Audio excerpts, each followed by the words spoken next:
As the Ponies, they're making their way out onto the field and playing surface just in a moment. Because two well-coached teams, Coach Beal for Old Town, he's done a really good job with his club, and Danny White, you know what he does with the Ponies and what they've been able to do. He's been talking about in recent weeks the starts for the Ponies. And Chris, last week, although the Ponies were on to win that game, kind of missing it was another game where I didn't quite get out of the gates quickly. This one,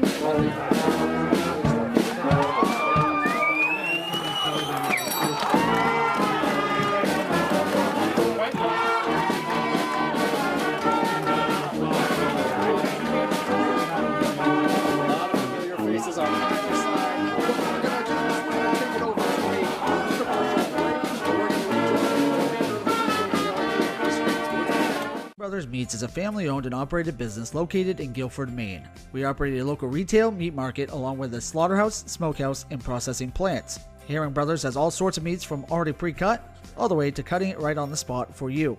Also, while you're there, don't forget to try their wicked good beef jerky that is made right in Guilford, Maine. Call them at 207-876-4395 or visit them at 346 Water Street Monday through Saturday from 8 a.m. to 4 p.m. Go and stop by Kimball Insurance for all your insurance needs. Whether it be auto, home, farm, business, life, or health insurance, we have you covered. Our agents are ready to serve you and help you with your needs. Visit us at Kimball Insurance at 91 Main Street in Sangerville, Maine, online at KimballInsuranceAgency.com, or visit us on Facebook to see what we can do for you. Kimball's, your insurance is our business. To Rouse Garage in Dover Foxcroft to discover the difference between walking into a local dealership versus a big dealer that uses high-pressure tactics the second you drive onto the lot. From selling you a vehicle to servicing your vehicle, Rouse Garage will treat you like you are the only customer. While you're there, check out their state-of-the-art automatic car wash. Rouse Garage, call them at 207-564-3434 or visit them at 191 East Main Street in Dover Foxcroft, Maine.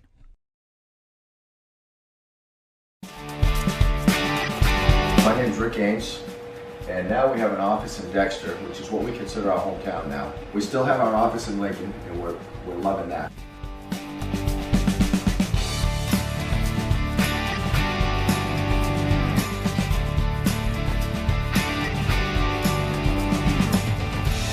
We're looking forward to helping you naturally feel and be your very best.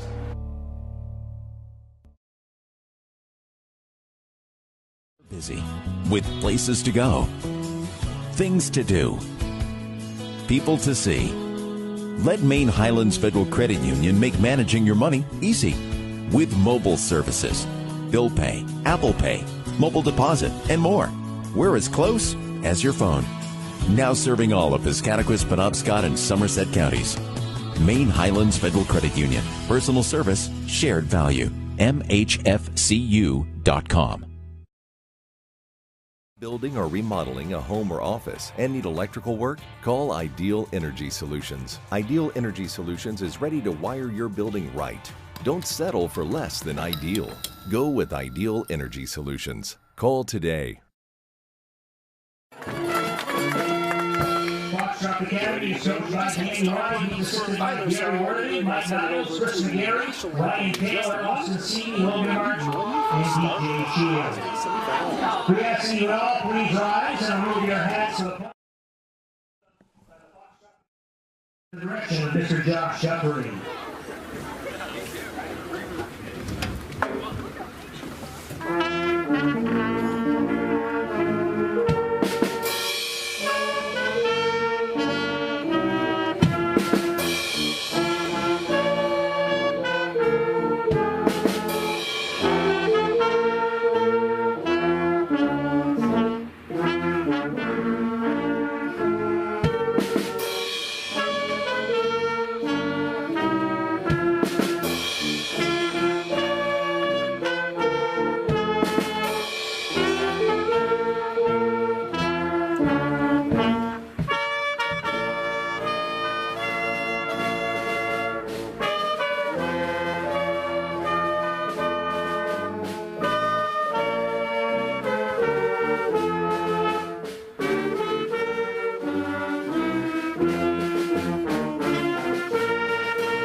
back following the national anthem. Apologize there. Audio issues preventing some of the audio from coming through on our end. We apologize for that. But now we're ready to roll. We're ready to go. And the national anthem's been underway. The starting lineup's been underway. Only thing left to do, coin toss, kickoff, and away we go. Going out to the middle of the field, we have a few of the captains for the Ponies. I believe that's Topolsky, Harvey, who just does the place kicking on extra point attempts due to injury, Holmes, and Smith. A little bit tougher for me to see on the Old Town side, but those are the folks that went out there for the Ponies. I think, as you already mentioned, Zach, one of the most important things in this game is Foxcroft has gotten off to a few slow starts this year in games. Old Town, if they can get off to a quick start and get an early lead, it will go a long way to try to pull an upset here tonight. And one of the things that's going to be pretty crucial about this game, too, Chris, is you bring up a great point there. And another point to bring up is time of possession being crucial in this one. Obviously, the Ponies, their defense likes to create offensive opportunities. We saw that last week against Belfast. Obviously, that one went the way of the Ponies, but give credit to them also for controlling time of possession, forcing a lot of quick 3-and-outs and things like that. So if Old Town wants to have that solid start, they have to be able to maintain those drives and keep them alive, keep the chains moving. Yeah, absolutely, because we've seen here in many games here at Foxcroft Academy that we've covered for you on Eastern Maine Sports Media is that Ponies get a short field a lot of times, and against a team like Foxcroft, you just can't do that. No, you can. We await the coin toss here, just waiting the signal. Looks like the Ponies have won the toss. They're going to elect to receive, Chris, so it's going to be Ponies getting the action started on their offensive end here. Do want to give a quick shout out to some of the sponsors that have helped make these broadcasts free and available. Herring Brothers out of Guilford, Rouse Garage out of Dover Foxcroft, Kimball Insurance out of Sangerville, Ames Chiropractic out of Dexter, Ideal Energy Solutions of Dover Foxcroft, Black Bear Crane of Herman, and Maine Highlands Federal Credit Union. Also want to thank all of you watching at home. You've been of great support, not just tonight, but along the way throughout the season. Again, this is our final broadcast of the fall season. Very excited to be able to bring it to you. We're also excited for the winter season. Obviously, we want to get through tonight, but without looking too far ahead, we do have some exciting action coming up in that winter season and in the in-between. Obviously, Chris, you've been doing a lot at the University of Maine and covering the athletics up there as well. We still have regional and state finals coming up, so plenty of action, but look forward to that coming as well. Yeah, we're about a month away or so from basketball season starting here for high school basketball, and we'll have several broadcasts for you throughout that, all the way leading up to being at the Cross Center for the week coming up in February. I can't wait for that either. Yeah, can't wait indeed. It's going to be Clausen now getting away that kick in just a moment as the Coyotes await the kickoff here to the Ponies here at Oaks Field.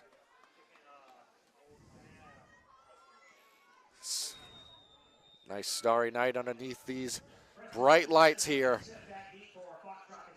Onside kick to start the game. How about for that? For some spice, but it did not go the 10 yards there, Chris. Oh, surprise. How about Old that? Town with a surprise. And you know the difference, too, with high school and college now, if you know the new NFL rule, you have to actually announce that you're kicking an onside. How can that be a surprise? You have to announce it The now, surprise so. at that level is gone, but the surprise right there was very alive. And you know what that shows right out of the gate, Chris? One, field position is going to be in the way of the Ponies as they're already starting in plus territory. Two, Coach Beal and the Coyotes are going to come out aggressive in this one. They're going to pull out all the stops to try to pull off this upset here tonight against the Ponies. It is going to be Caruso out of shotgun. Motion man, kind of trying to jump the snap, it looked like there, Chris, but that's going to draw a flag. We're talking aggression early on. You've had an onside kick and a team trying to jump the snap, but that's going to be a 5-yard penalty.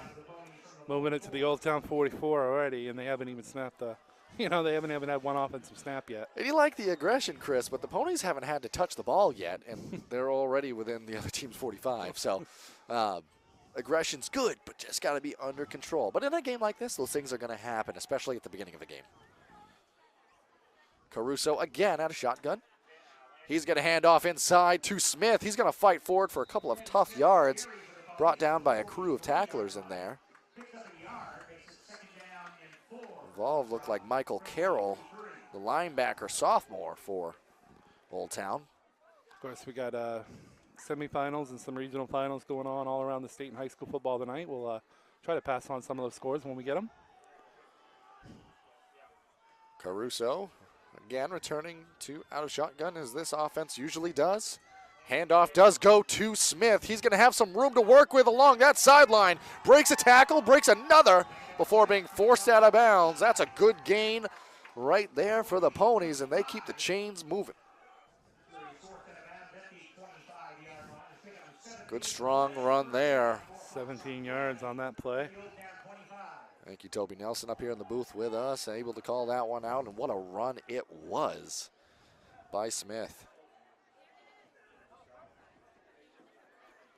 Caruso received the play call, headed back to his respective huddle now, and they're in plus territory, ready to make something happen early on in this one, Chris.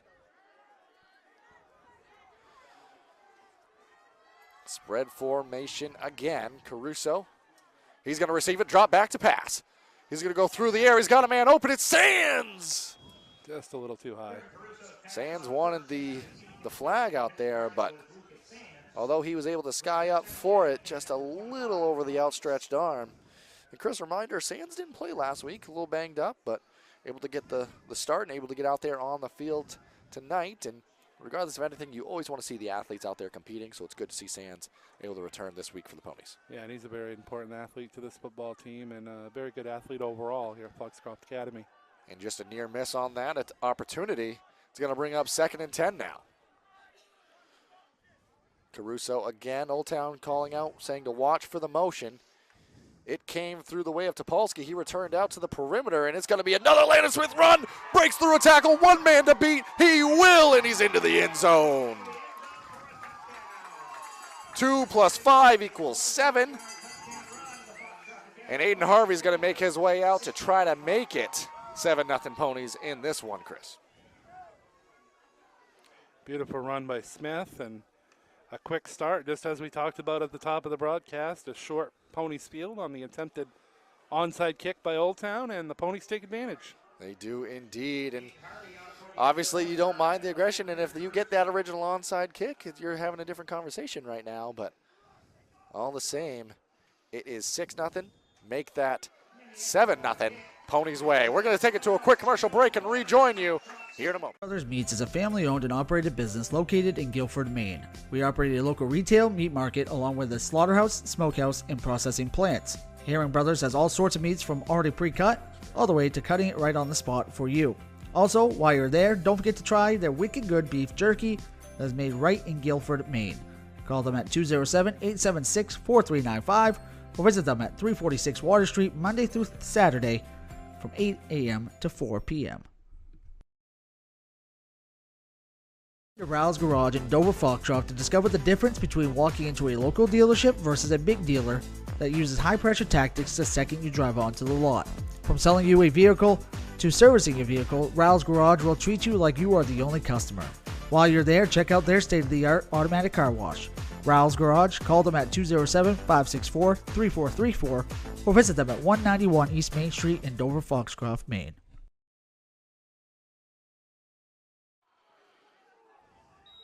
Welcome back here now, Chris. I want to real quickly, following the touchdown, correct one thing I said in the pregame. Aiden Harvey is back out there kicking this one away. It had been Thomas Day, so it looks like Harvey able to return into live ball scenarios, at least in this situation. That one's going to be returned, and returned pretty well there, Chris, by Old Town, able to get some yardage out and back there. Nice 17-yard return that time. So, Chris, one of the things we also talked about in the pregame was a quick start and the necessity to have that after some of the recent weeks where maybe that start wasn't quite as effective as they'd wanted it to be for the Ponies. 7-0, 11 minutes still left in the opening quarter. That's a pretty good start. That's a pretty good start, yeah. Like I said, they had several games with slow starts. I know they got down 14-0 at Oceanside earlier this year and were able to come back and win that game, and a couple games that they got off the sluggish starts. On the first offensive play, good drive good play right there, rather. Able to get a couple there on first down. And one of the things we said early on here, Chris, is how important it's going to be to have early positive plays for Old Town. Try to keep these chains moving and try to keep that FA offense out of an advantageous field position by going 3 and out.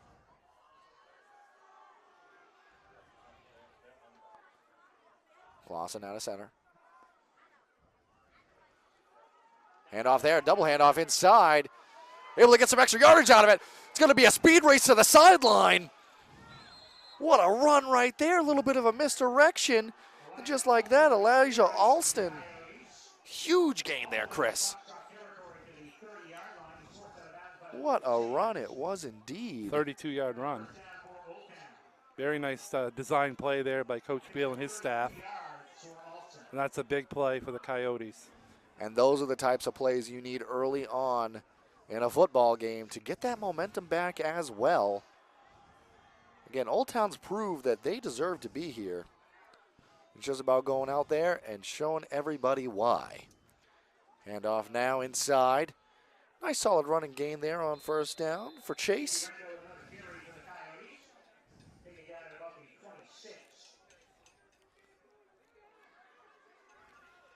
Handoff inside, able to get a decent chunk of yards there on first, Chris. Give credit to this Old Town offensive line early on in this one.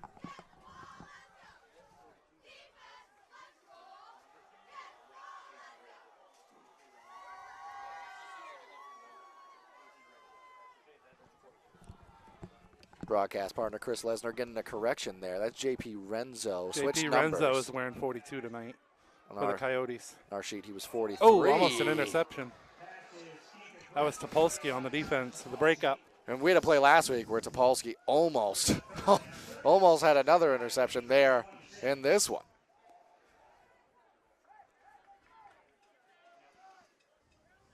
So brings up 3rd and 5, 3rd and 6 roughly. Chris, probably 4-down territory here in any case. Definitely, unless you've got quite the kicker here at this level. Clausen now again under center. Misdirection handoff back inside, similar to the play that gashed him early on there. Good run. Alston looks like he's going to have enough of the first or right at that marker. Needed to get the 20, and he looked like he got the 20. See what they do here. If they're going to measure it or they're going to give it to him. It is right at that marker. And they're going to move those chains. Yeah, he needed to get the 20. And nose of the football sitting right on the 20. They give him the first down. So, again, the Coyotes making some progress here with their first offensive possession. And, Chris, for reference, this Ponies defense did not allow a first down last week in the entire first half against Belfast. So, well, it already allowed 2 or 3 already here tonight on this first drive by Old Town. Give a ton of credit to Old Town for that. Quarterback Clausen content to watch the back judge and wait for the clock to wind down here before going under center. Playing the clock game a little bit. And one of the things we talked about, Chris, was time of possession. You're seeing it right there. It's Rienzo. He's going to go east there before being brought down. Couple of tacklers involved in on the action there for the Ponies. A very methodical run right in front of his sideline as Clausen returns to Coach Beal to discuss the next play coming in.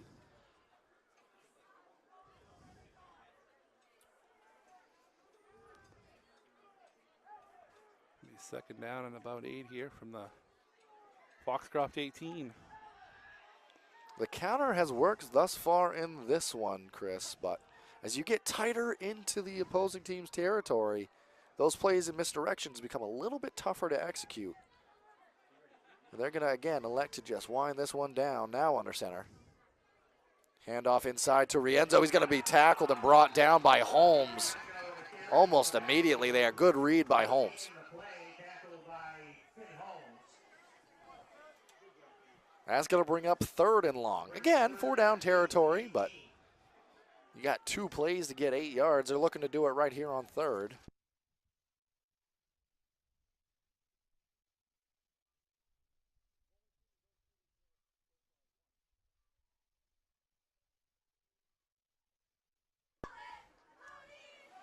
Only seen him go through the air once thus far in this one.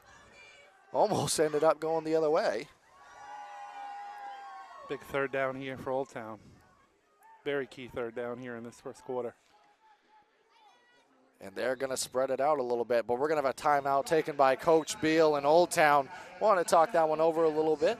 Let's talk about it, Chris. Pretty good start here in this one for either side. Competitive action. Old Town knocking on the door here. Yeah, and I think it's pretty safe to say if they don't pick it up on third, this is 4-down territory for Old Town because, you know, you're going to back Foxcroft up if you don't make it. So got to play that field position game, and Old Town's done a good job on this first drive. That they have. We've talked about it a few times so far in the broadcast, Chris, but do want to again mention this is our final broadcast of the fall season. It's been a pleasure to bring you all these broadcasts in action. We're going to continue to do so, just not through the booth. But our next broadcast is going to be December 6th. Now that's going to be basketball action. That's going to be Dexter at Penquis in a doubleheader between the boys and girls. Tip off at 5:30 with the next game immediately to follow. We will also have action following the next day. Washington Academy is going to be right here at Foxcroft Academy in girls action. So time will be announced later. But returning to this one, returning to tonight, 3rd and 8. Clausen out of shotgun now. Renzo the motion. And he's going to elect to do a sneak right there, Chris. He's going to keep running into the end zone. Wow, what a run. Ethan Clausen. What a flag, though. And we have a hold. Oh. That's unfortunate for Old Town. What? It was a beautiful run by Clausen. And what a play What call. a fake. That was. What a fake. Yeah, they thought maybe he was going to drop back and pass it or maybe toss it out in the flat. And he faked it, tucked it under, and went in the end zone. But unfortunately for him, there was a holding call on the offense. So what a play. Yeah, it was a great play call. And we've talked about aggression in this one, too. And what an aggressive play call right there. Again, 4-down territory. So even if that play doesn't break to the way it did, you're expecting to maybe get a good chunk of yards there and compete for first down on the ensuing down. Now the math changes a little bit, and the Ponies are going to be kind of aware, and they can kind of pin their ears back now as well, Chris, and try to get after the quarterback kind of in an obvious passing situation here. Clausen now. Spread formation. He's going to roll to his left, throws on the move. Over the outstretched arm of Shands there. And it's going to bring up 4th and long. One of the other semifinal games involved in one of the area teams. Bangor is playing down at Lewiston tonight. That's 8-8 at the half. It's Class A semifinal down there. Good competitive action. It's what you like to see at this time of the year. It's what you like to see any time of the year, really, but can't ask for much more than competitive action. So, Chris, what do you draw up here on 4th and 18? Try to keep the chains moving. Well, Old Town's had a couple nice plays that they've gone to. See what they do here on this 4th and really long. And Clausen, he's going to go through the air.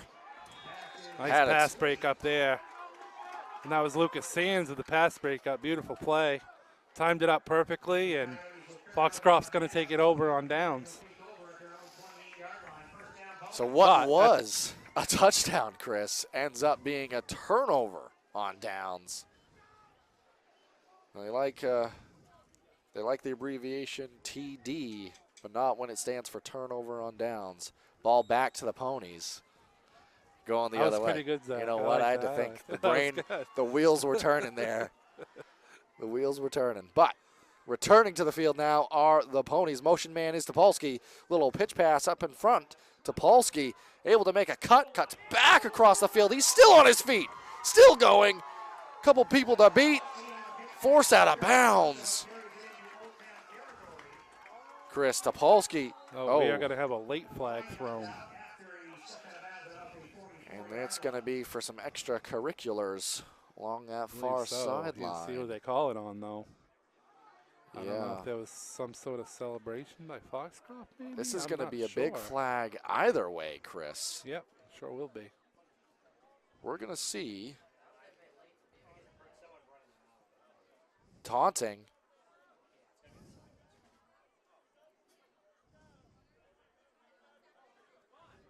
Yeah, I guess they're going So to we had call taunting. something. So, Chris, what was a huge play still goes as a first down, but it backs him up a good, I think it's going to be 15 yards here, Chris. It will be, yep. And those are the plays that are going to make Coach Danny White have conversations with his unit. Obviously, emotions are going to run high, and things can happen along the way in a football game, but you can't beat yourself. And what was a really big play now becomes a little bit less so. It was a 31-yard game that ends up turning into a 16-yard game. Chris, your math there was very impressive. Yeah, you see how I did that? I did. Yeah. Topolsky, he's going to return to motion here. They're going to set up a pass to the flats. Makes its way over. Going to have a man to beat. Good job right there by Harvey. Another flag on the far side here.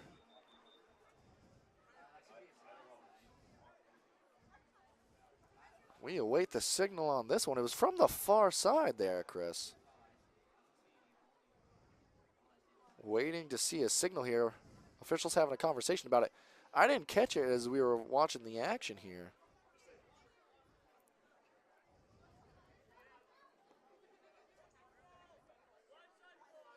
We're going to have a blindside block against the Ponies here. So that's going to be back-to-back personal fouls here.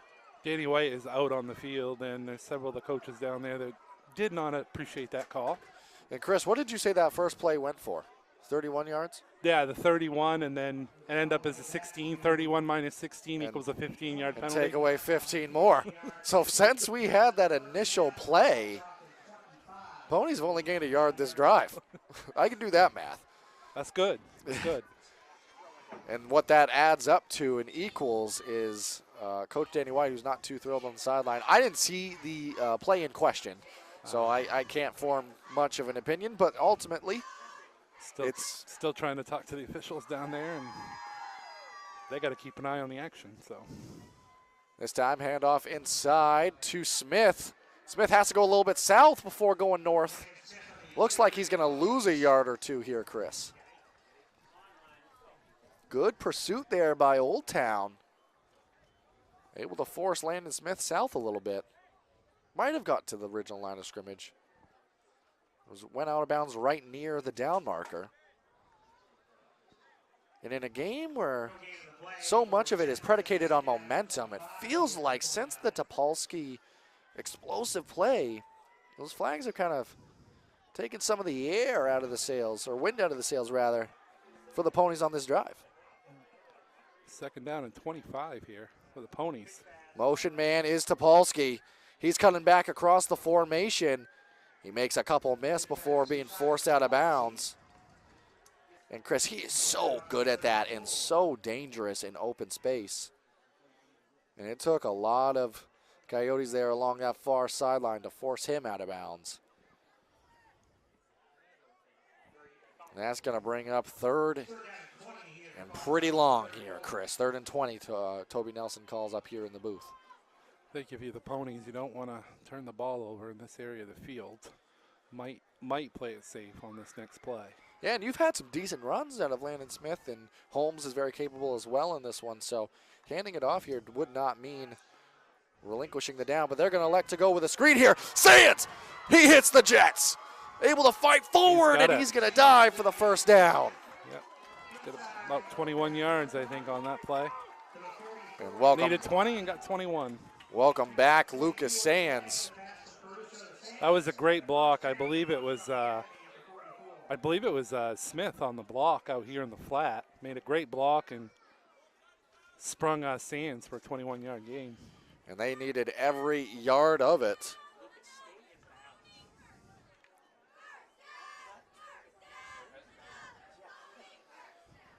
But it is going to be a fresh set of downs for the Ponies now as this clock continues to move. 5:11 in this opening quarter.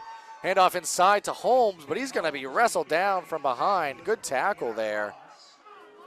I believe that was Pottle inside, able to drag him down. It's going to be a 1-yard loss there on that one. Yeah. Or the spot in mid. I guess they're going to call it a yard. It looks more like a half a yard from here, Zach. Yeah. Close enough, right? Just round it up. Rounding. Give credit to this Old Town D-line on this drive, able to be stout inside, and a lot of the action had to come around the perimeter so far on the offensive end for the Ponies. And we're going to go through the air again, that time to Sands.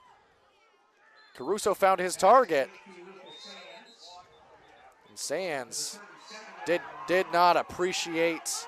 Yeah, a little extra push by the Old Town defender as well, who could have been flagged for that. Yeah, it's. Does this feel like a semifinal football game It here, certainly Chris? does. Yes, it certainly is feeling like a lot late of intensity season. out there.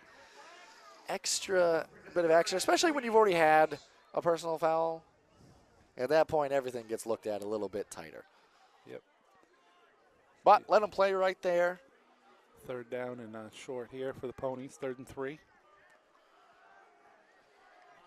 And here you got to imagine they're going to call the number of Holmes or Smith. Can't go wrong with either. That time handing off to Smith. He's able to break through a tackle and then gets enough for the first down there, Chris. Yeah, going to move the sticks again for Foxcroft. And after Old Town drove the field and got down deep in the Ponies' territory, this would be a nice offensive possession with the Ponies to come down and score again. And it's been a very interesting drive. They've had to overcome their couple penalties, yeah.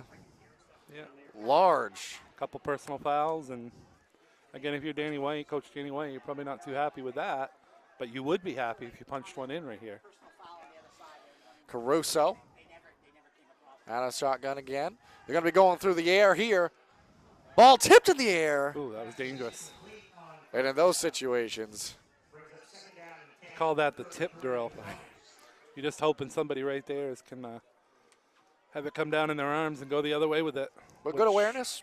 Yeah, good awareness for sure. Able to either get a hand, shoulder pad, whatever it was, to disrupt that. You can see a lot of those turnovers go for big yards or touchdowns, pick sixes sometimes if balls get tipped like that. It is one of the things that makes this offense so dangerous, Chris, is Caruso's really done well through the air. And now having a player like Sands back out there on the field adds that extra weapon back to this Ponies offense. But that time they're going to go to Smith. Outside carry there, able to be dragged down from behind, but gets a good chunk of yards on second down there, Chris. They have had a lot of success on the perimeter, as you mentioned, Zach. Really doing a good job blocking. And, yeah, they seem to probably going to want to go back to that quite a bit tonight. Been able to seal the edges here. Yeah, they certainly have, yeah. And give credit. Because, again, the interior's been relatively shut off by this Old Town D-line. Third down and about 5 here for Foxcroft. This is probably 4-down territory. 2.5 minutes left here in the first quarter. Motion man is Topolsky, and we're going to have a jump there by Old Town. It's going to be this. That's going to be a first down. That's a first down, I believe. It is. It is. I thought I saw some body language on the far side for Foxcroft that made it appear. So I guess it was closer to 3rd and 6 because it's going to be 3rd and 1 still. Yes. So it'll be third down and. This might open up the playbook quite a bit, actually. Yeah, it should on 3rd and 1. Yeah, you would think you don't get it on 3rd, you're going to be able to pick up a yard and 2 downs. Then again, you're pretty content to also just pick it up here and not make it a make or break situation there on 4th down. In any case, Caruso out of shotgun again here. There you are, going to hand it off inside to Landon Smith, who is going to pick up that first down. Keep those chains moving, Chris. Seeing some single coverage on our near sideline with Lucas Sands. That's a hard assignment, but something to watch out for here in this one potentially.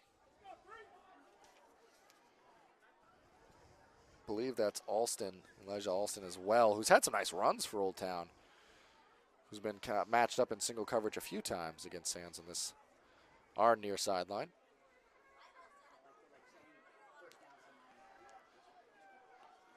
Ball at the 19 here. First down, fresh set of downs here. Motion man out of the backfield, handoff. That's going to be Topolsky, who goes under the tackle. Breaks it back out to the left-hand side before being dragged down. Chris, we saw that exact play last week. I don't need to come up with a name for it, but I guess all we can do is call it a duck, but he went under the tackle. Ran about 10 yards to gain about 4 yards. A 3-yard pickup, actually. Probably ran about 10 or 12 yards. Producer, cameraman, nickname aficionaire, Mark Calnan called that the Dipsy-Doo. The Dipsy-Doo. Is what I was. That sounds like Mark Calnan. That does sound like Mark Calnan right there. We appreciate Mark and the good camera work and producing he's doing for us out here, and the nicknames. It's full night of work for Mark Callanan, and those Ponies are looking to put more work out there on the field. Second down here, handoff inside. Goes Holmes. Holmes fights through a tackle. There is a flag that comes through. I think that's going to come back. It's going to be a hold on Foxcroft, I believe. It was thrown in the area of offensive holding. Yeah. And it's going to be coming back. Yeah, referee's trying to explain. I believe it was Thomas Day. Just awaiting the signal here. Shot block, actually, is the call. Another one. Wow. Okay. So, actually, Chris, that's the second time now for one each side that we've seen a touchdown called back due to penalty. Yeah, and you'd much rather have it be a holding call on that one because this one goes for 15 instead of 10. Wow. Yeah. Just like that. I mean, we've seen them make up for. Yeah, they've definitely made up for it, but that's, quick man, that's 45 yards worth of personal fouls just on this drive. So when you have 100 yards to go, minimum, and you're setting yourself back 45, the math makes it a little bit difficult. But they were able to overcome it last time to pick up a first. Chris, they can still pick up a first down here before making their way into the end zone. So have a lot of work to do before they get to that point, though, here, Chris. Caruso going to drop back to pass this one into the flats. That's Topolsky. No dipsy-do that time. Just able to pick up some yards. Hard throw out of bounds. Could have been a late hit out of That bounds could have been, time. Chris. That could have been. I think that was Clausen, too, on the quarterback with the defensive play there for Old Town, but he definitely grabbed a hold of Topolsky and flung him down after he was out of bounds. All the Lucky same, he didn't get called on that one. Play gets back to the original line of scrimmage here, just shy of it. Brings up third down. Only have 10.8 seconds left in this quarter, so. That play did go out of bounds, which stopped the clock, so we've got this play to go. Pitch, but he's dropped initially. Smith still able to keep it going. A drop there might have been the only thing that prevented him from. So that will set up a 4th and 4 when we start the second quarter, Zach, for Foxcroft. And we are going to take it to that break. It's 7-0 Ponies after one. Be back with you in a moment. My name is Rick Ames, and now we have an office in Dexter, which is what we consider our hometown now. We still have our office in Lincoln, and we're loving that.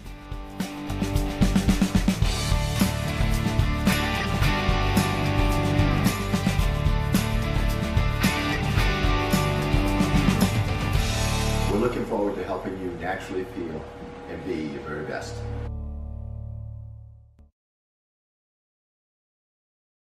And stop by Kimball Insurance for all your insurance needs. Whether it be auto, home, farm, business, life, or health insurance, we have you covered. Our agents are ready to serve you and help you with your needs. Visit us at Kimball Insurance at 91 Main Street in Sangerville, Maine, online at KimballInsuranceAgency.com, or visit us on Facebook to see what we can do for you. Kimball's, your insurance is our business. Welcome back here as we prepare for the start of this second quarter of action. Ponies, they've marched down the field in difficult fashion here, Chris, but it is going to be 4th down and about 3 or 4 here, but call it 5. You know, something interesting is that no matter where your drive starts as a football team, it's very rare that you get down into this position with having 3 personal fouls on one drive. Absolutely. Normally those are called the drive killers, but good resilience here by the Ponies. And talking about the X's and O's, there's some of these plays where, because we've seen single coverage, Old Town's playing a little bit back in the secondary, so these screen plays have been there, and it creates easy opportunities to pick up chunks of yards. 4th down here. 4th and 4. Call it 4th and a long 4. Call it 5, actually. Caruso through the air. Incomplete. And Harvey. Old Town's going to take over on downs. It is going to be a turnover on downs. And there was a little bit of contact there, Chris, but not enough to get the flag there. So it's going to be Old Town. And, Chris, one of the things you and I talked about right there at the end of the first quarter, quarterback Clausen did go to the sideline, a little bit of a limp, but he sprinted right back onto the field right there. So it looks like he's just fine. Yeah, probably We talked about Coach White. I mean, after the end result of that drive, you're probably not definitely a happy man right now with the way that went. And Coach Beal looking to be happy about the way his team starts their second drive of the ball game here, but not much doing there on first down. Ball's out, Chris. Foxcroft saying fumble. Let's see what happens. And the Ponies are excited. They might have the football here, Chris. The signal is for the Ponies. They get the ball right back. Well. That was Alston on the run that put that one on the ground, and the Pony was there to scoop it up. Talk about field position, huh? They get it right back. You know, what's better than having a fourth down? Having a fifth, Chris, where you get the ball right back following turning it over.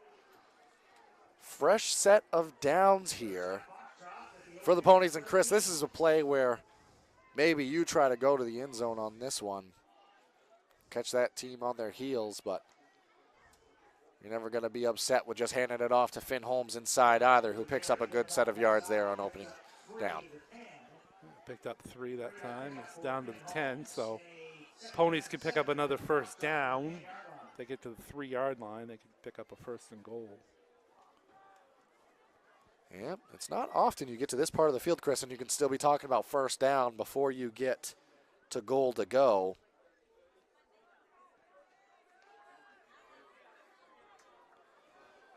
Well, that's the situation we have here for the Ponies. It's Caruso. He returns out of shotgun again. That time, handoff. Holmes inside. He's going to go in untouched. And number 2's gets his first of the ball game. That's going to stretch the lead now. 13-0, 10:58 here into the second. Very similar, almost the exact same time-wise as to where they were at in that opening quarter, Chris. Yeah, it certainly was, and they scored 54 seconds into the first quarter and a minute 2 here into the second to extend the lead. And Harvey now kicks this one away. That one's up and through the uprights. We're going to take it to a quick commercial break and rejoin you in a moment. Busy with places to go, things to do, people to see. Let Maine Highlands Federal Credit Union make managing your money easy with mobile services, bill pay, Apple Pay, mobile deposit, and more. We're as close as your phone. Now serving all of Piscataquis, Penobscot, and Somerset counties. Maine Highlands Federal Credit Union. Personal service, shared value. MHFCU.com. Building or remodeling a home or office and need electrical work? Call Ideal Energy Solutions. Ideal Energy Solutions is ready to wire your building right. Don't settle for less than ideal. Go with Ideal Energy Solutions. Call today.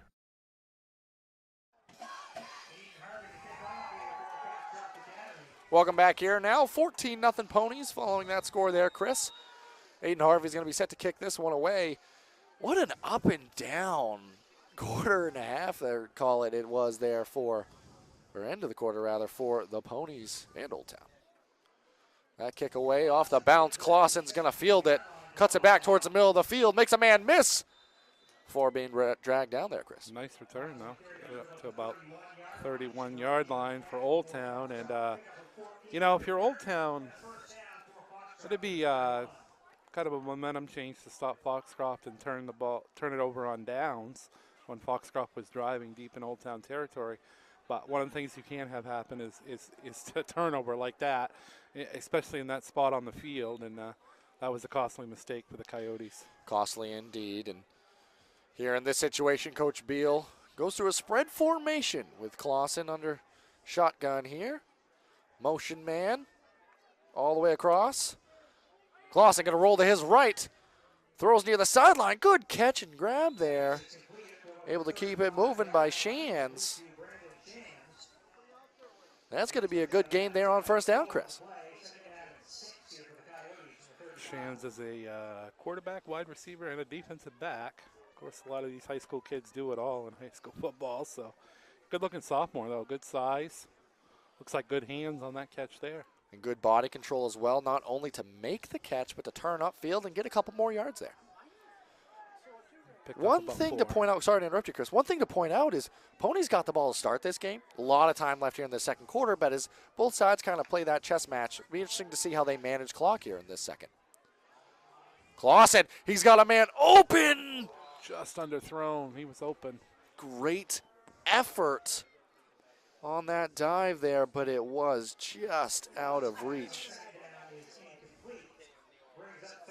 And you know, Chris, that play was there. Able to get Clausen into motion. They were looking for Tommy King over the top, and Chris, it was almost there. Yeah, it was definitely there. Just the ball was just underthrown a little bit by Clausen, and as I look down here on the Old Town side, got some good size offensive linemen in there for the Coyotes. It is the first time I've seen the Coyotes play this year in person. Good size indeed, and a really good year thus far. Looking to keep that going. Dragged down there by a couple of these Ponies. Good play right there. Looked like Holmes also into the backfield. Renzo never had a chance on that one. As soon as they handed the ball off, there was 3 or 4 Ponies in the backfield already. And Chris, what I was going to say is they went pass on first and second down there, and handoff on third goes south, and that's going to end up in a punting situation here. First punt of the ball game, Chris. Too much to risk at this position of the field, especially being 4th and 11. And oh, that one snapped over the head of Clausen. He's going to kick that one out the back of the end zone, and that's going to be a safety. You don't see that every day there, Chris. Well, you certainly don't. It's one of those rare football plays, but in that situation where you're running back to try to get the bad snap, it's probably better to take the 2 than give up the 6. Yeah. Because still giving up 2, you're still within 2 possessions. So, and with 9:54 on the clock here, Chris, it's going to be Old Town having to kick this one away now to the Ponies. In a free kick type of situation. Chris, that was really not a play you see very often. And this second quarter not going the way Coach Beal and that Old Town side would have drawn up here.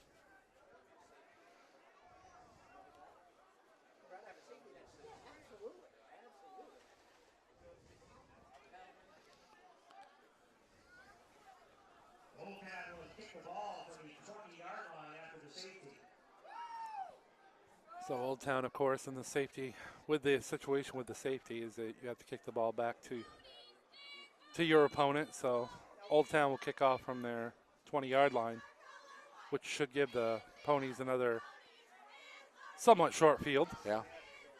Yeah, different type of situation.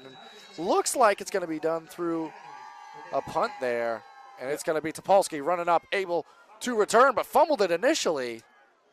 Able to eventually corral it. Yeah, and anytime there's a safety in football, the kickoff is of the punt type. When you have to kick it off after a safety, that's the rule.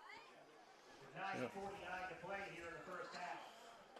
9:49 now. Pony's going to be getting it back here.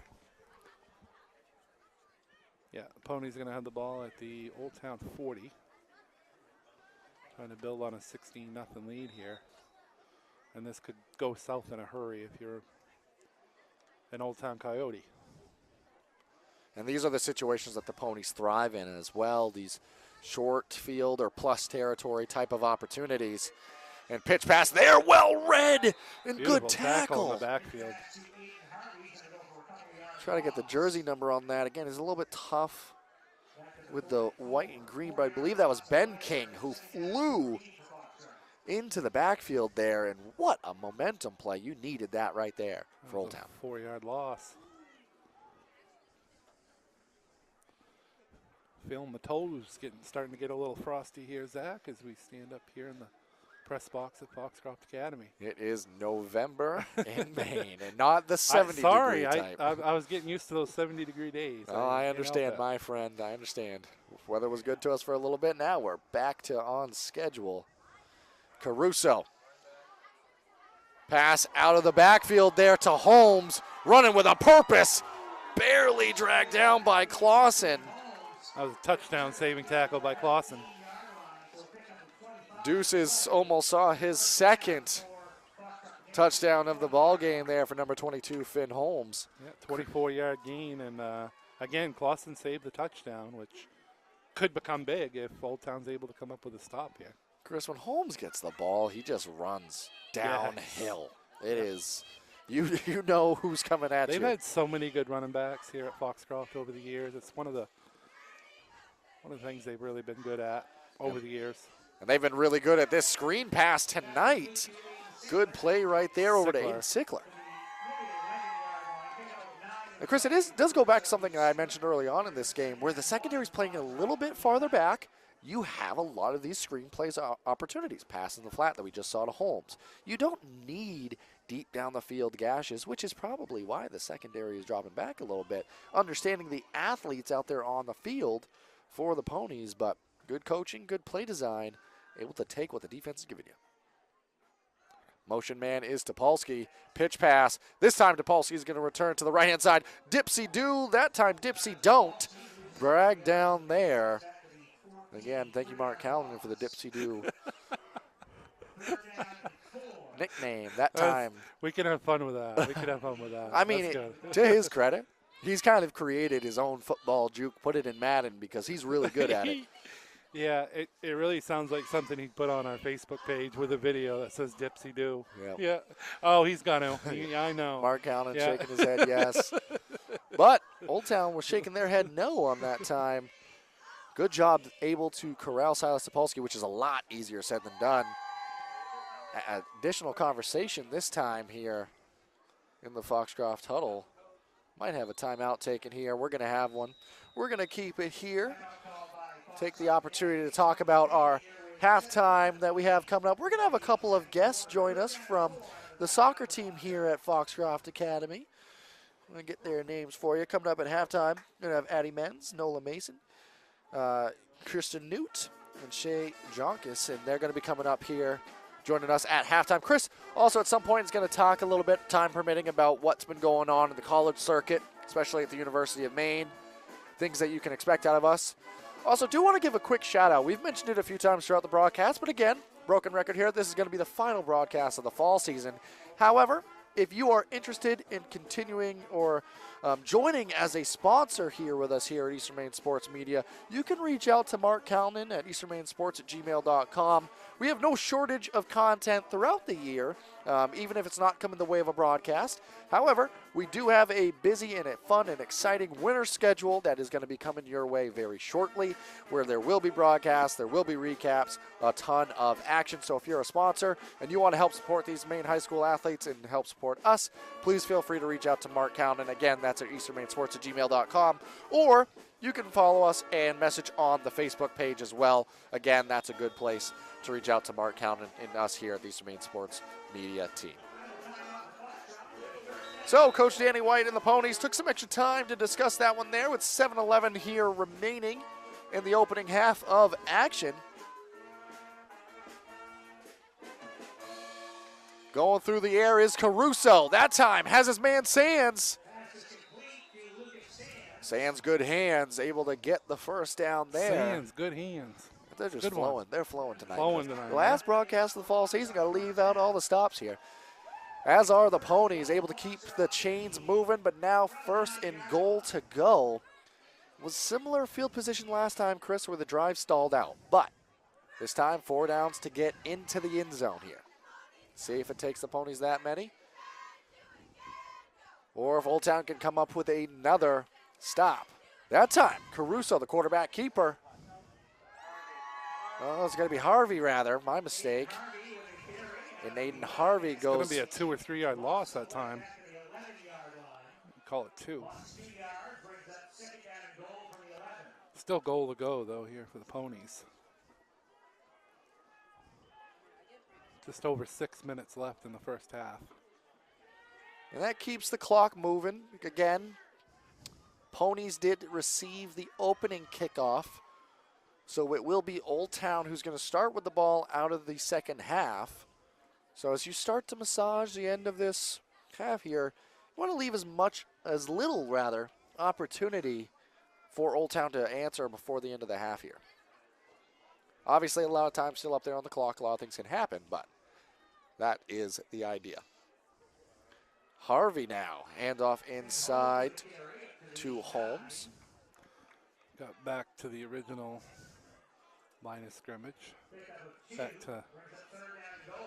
to the 9, so going to set up 3rd and goal here for the Ponies. And Chris, Harvey in there at quarterback now. Guess they gave him the 8-yard line on that. Yeah, I saw them do some of this earlier in the year too with Harvey. Saw him, the game at Winslow, came in late and had a couple nice plays and a touchdown run. Something they might want to take advantage of, maybe on the rushes on the outside. Now Caruso's back at quarterback. Caruso does return. It also keeps the defense honest there, Chris. Caruso now. He's going to be going through the air here. To the back of the end zone. We're going to have a flag here. We await the marker, but all indications are going to be that that's going to be against the defense. And that's going to be 1st and goal at the 1, if so, because it occurred in the end zone.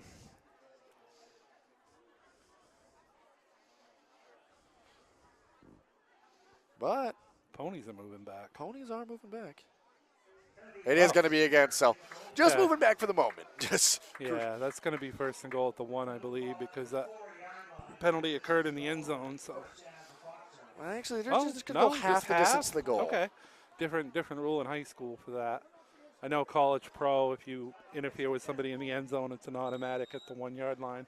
And the marker on that far side still says 3rd, but yeah, no, I don't think so. I think it's an automatic 1st down, I believe, but maybe I'm wrong. Or they just replay 3rd down? I don't know. Well, we're going to find out. I'm a little confused. A little confused. We're going to find out here. And this is where it does get a little bit different at each level of the game, but in any case, Caruso going to be a handoff inside. That one's going to go to Smith, fights forward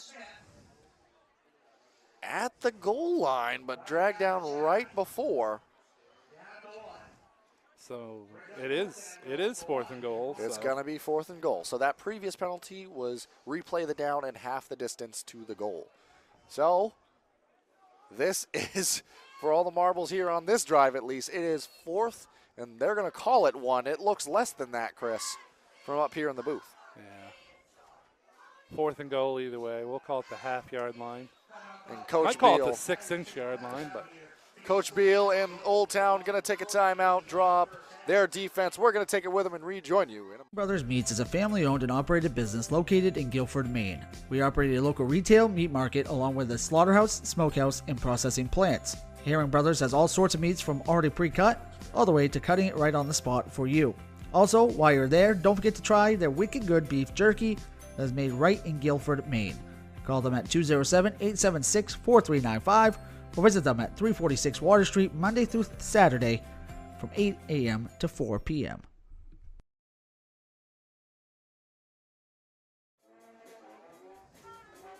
Welcome back here now. Chris, 4th, and you called it about the 6-inch line here to go.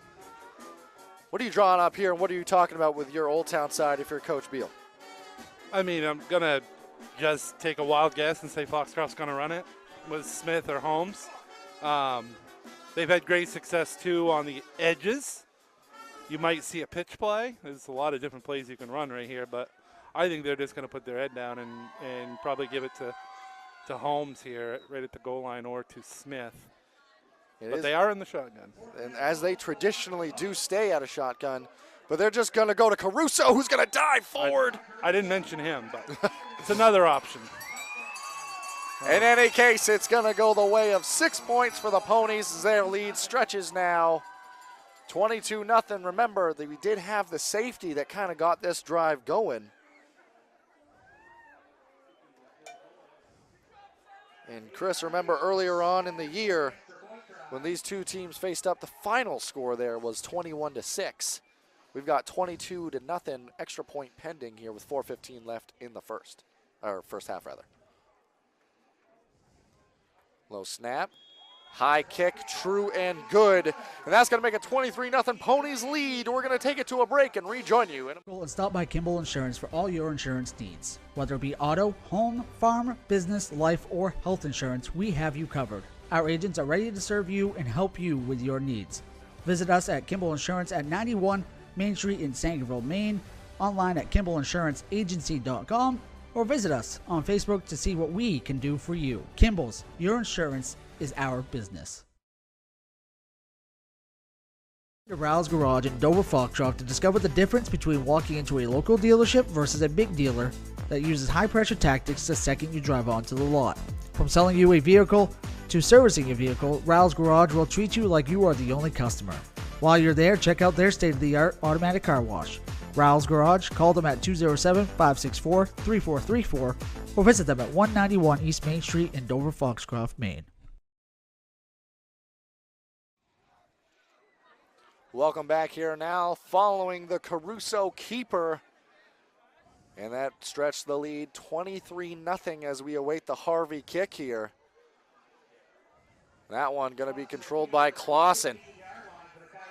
Looking for his special teams to set up some blocks here. Going to eventually go down. Brought down by Shane Barungi.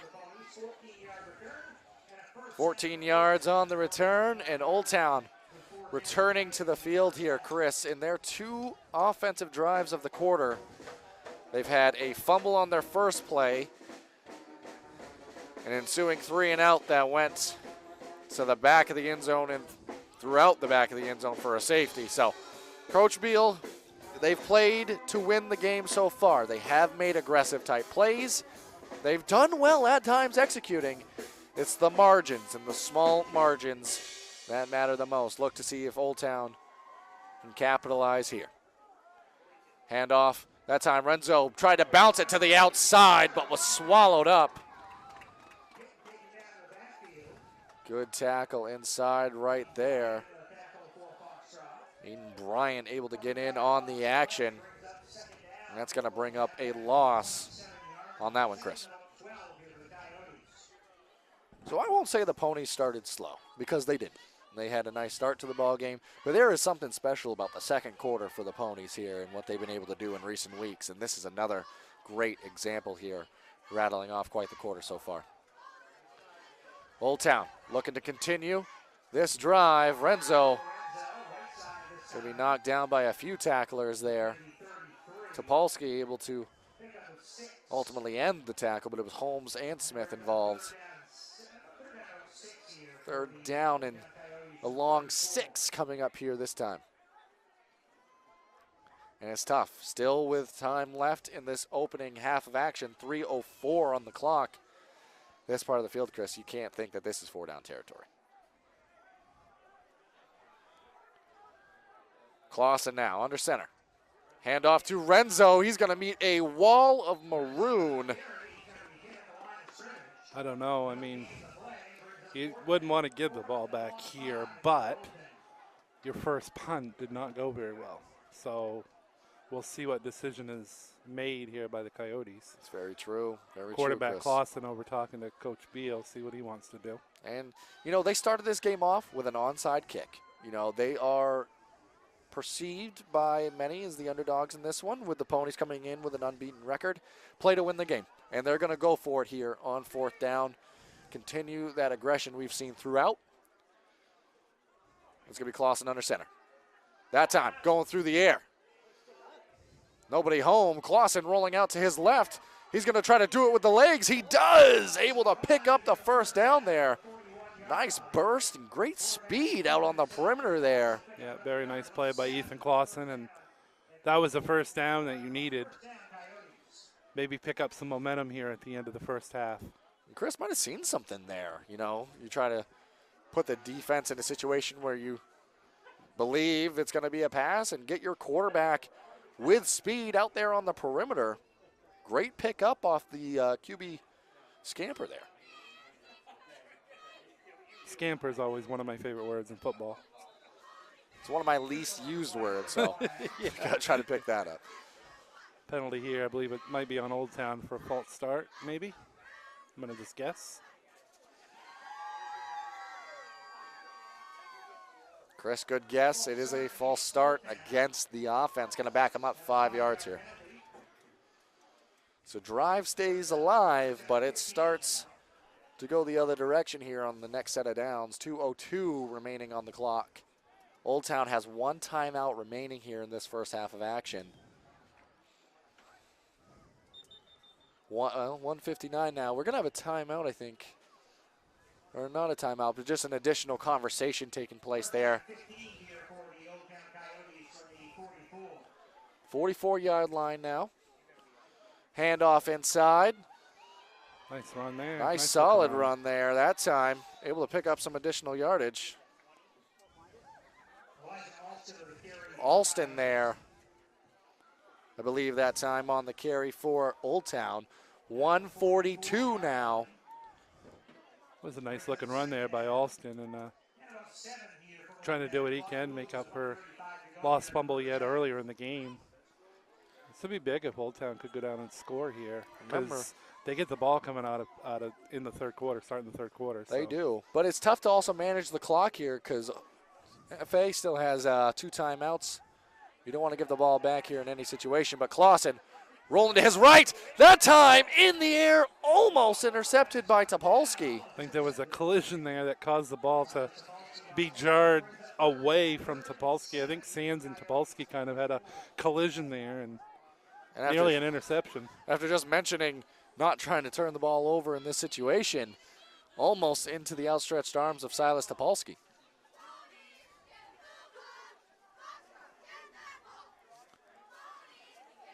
Reminder here, in a minute or two, we're going to have some special guests join us for the halftime show here up in the booth. Members of the very impressive and pretty much historic run for the FA soccer team. They're going to be joining us here at halftime. That time goes the other direction for Renzo. Yeah, in this situation now, though, I don't think you're going to go for it on put down, but then we kind of second-guessed that before, and they went for it. See if Coach... see what happens. Coach Danny White's going to ask for the timeout here, try to save some time. We're going to keep it here. 51 seconds on the clock. And, Chris, this timeout is purely to save some time because Old Town was going to be content to take it right down till about 10 seconds or so before they would try anything there. And, again, maybe you're not even kicking that ball. Maybe you're just trying to run out as much of that clock as you can based off what happened on the previous punt attempt. But 51 seconds on the clock.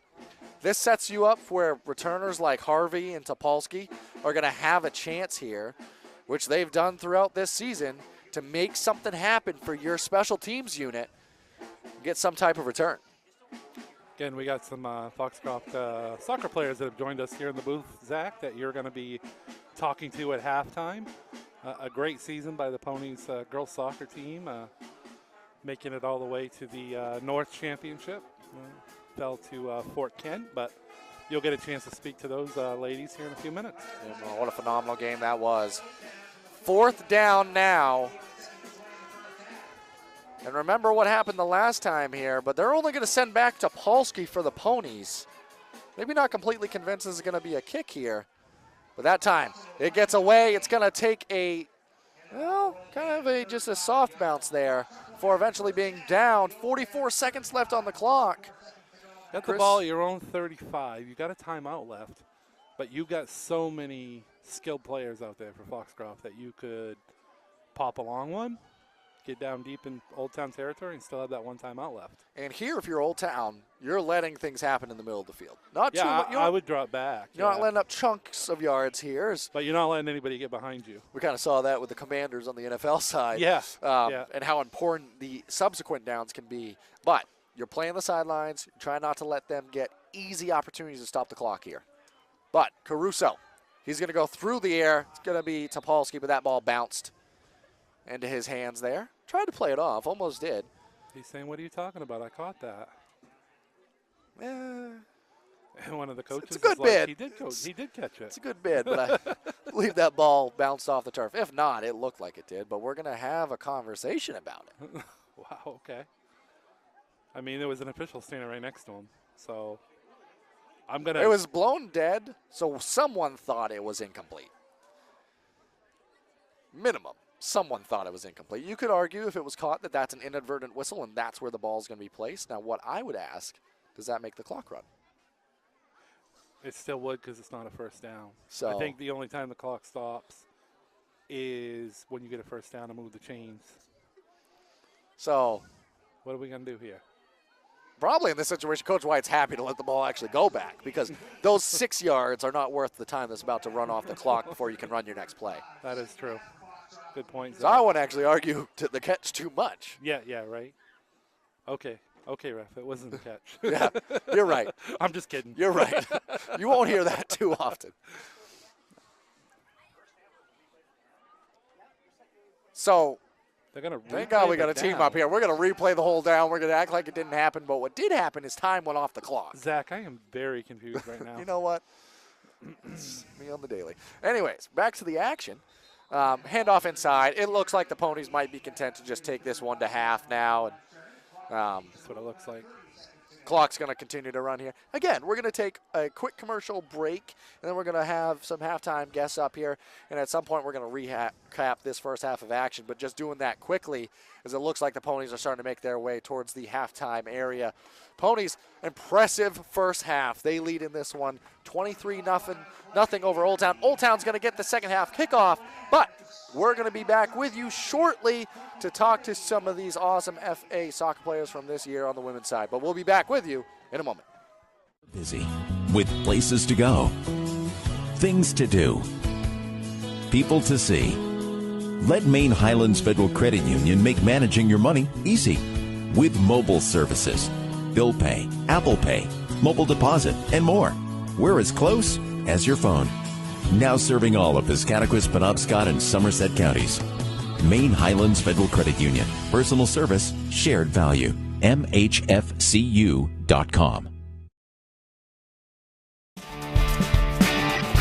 My name is Rick Ames, and now we have an office in Dexter, which is what we consider our hometown now. We still have our office in Lincoln, and we're loving that.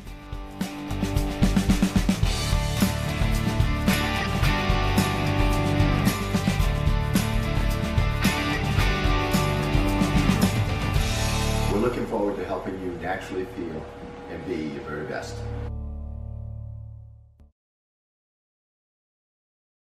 To Rouse Garage in Dover Foxcroft to discover the difference between walking into a local dealership versus a big dealer that uses high-pressure tactics the second you drive onto the lot. From selling you a vehicle to servicing your vehicle, Rouse Garage will treat you like you are the only customer. While you're there, check out their state-of-the-art automatic car wash. Rouse Garage, call them at 207-564-3434 or visit them at 191 East Main Street in Dover Foxcroft, Maine. Brothers Meats is a family-owned and operated business located in Guilford, Maine. We operate a local retail meat market along with a slaughterhouse, smokehouse, and processing plants. Herring Brothers has all sorts of meats from already pre-cut all the way to cutting it right on the spot for you. Also, while you're there, don't forget to try their wicked good beef jerky that is made right in Guilford, Maine. Call them at 207-876-4395 or visit them at 346 Water Street Monday through Saturday from 8 a.m. to 4 p.m. It's okay. Welcome back here now. Thank you for joining us up here at halftime. We're having a lot of fun in the booth. We have a couple of special guests joining us here from the FA women's side of the soccer team. Guys, you had an incredible year. Mm-hmm. It seemed like a lot of fun. Yeah. Some were saying historic for what you guys were able to do this year. First, I have Shay. We've got a lot of guests that are going to be joining us. But no, in all seriousness, you guys were a lot of fun to watch this year. What was this year like for you? What was the emotions like as you went all the way to the regional final? Definitely a lot of high emotions. We went into it with a strong attitude, and then just as the season was going, we just grew closer as a team and just found more ways to be super excited about this season. And it really I couldn't have asked for a better way to finish my soccer career with these girls. Yeah, and when you talk about that and you go through that journey, a freshman, sophomore, senior, what made this year for you? Obviously it's your senior year, but what made this the special season it was? I feel like this year especially, the girls were super close as a team. We all worked as one and just played really well together, and I feel like our bond just was really good this year. At the end of the day, that's what it's all about. That's why we play these games, and no matter how your last game goes, those are the things that stay with you and carry on from year to year. So It's a pleasure to talk to you. We got a lot of people to talk to up here. So what we're going to do, hand the headset off to me, and then we'll have our next guest come to us. But Shay, congratulations. Thank you. And an awesome season and career. Yeah, thank All you. right, I'll take that from you. Thank you so much. All right, who's up next? All right. I promise. Congratulations. I promise we try to be professional up here, but one more time, what's your name? Addie. Addie, awesome. Thank you for joining us up here in the You're booth. welcome. Really, all I care about when talking to you guys and young athletes is what it feels like. I was talking to Shay a minute ago, but you guys had a historic season. Yeah. And from your perspective, what was it like to be a part of that and be a member of the team that you guys had? It was definitely something very special, and like a lot of the girls on the team feel the same way. And just being able to experience that with these group of girls is wonderful, and I couldn't have asked for a better season with these seniors. They helped me push through the way, and it's just great. I love them, and I love this team, and I can't believe we did this all together. And that's what it's all about. And I promise I'm going to try to mix up the questions here. So one different one for you is obviously your team and your unit super special. But when you look around and you think of this school and this community, what did it mean to have the support behind you guys that you did with the historic season you guys had? It was amazing because like at the start of the season, we did not think that we would get to where we are today.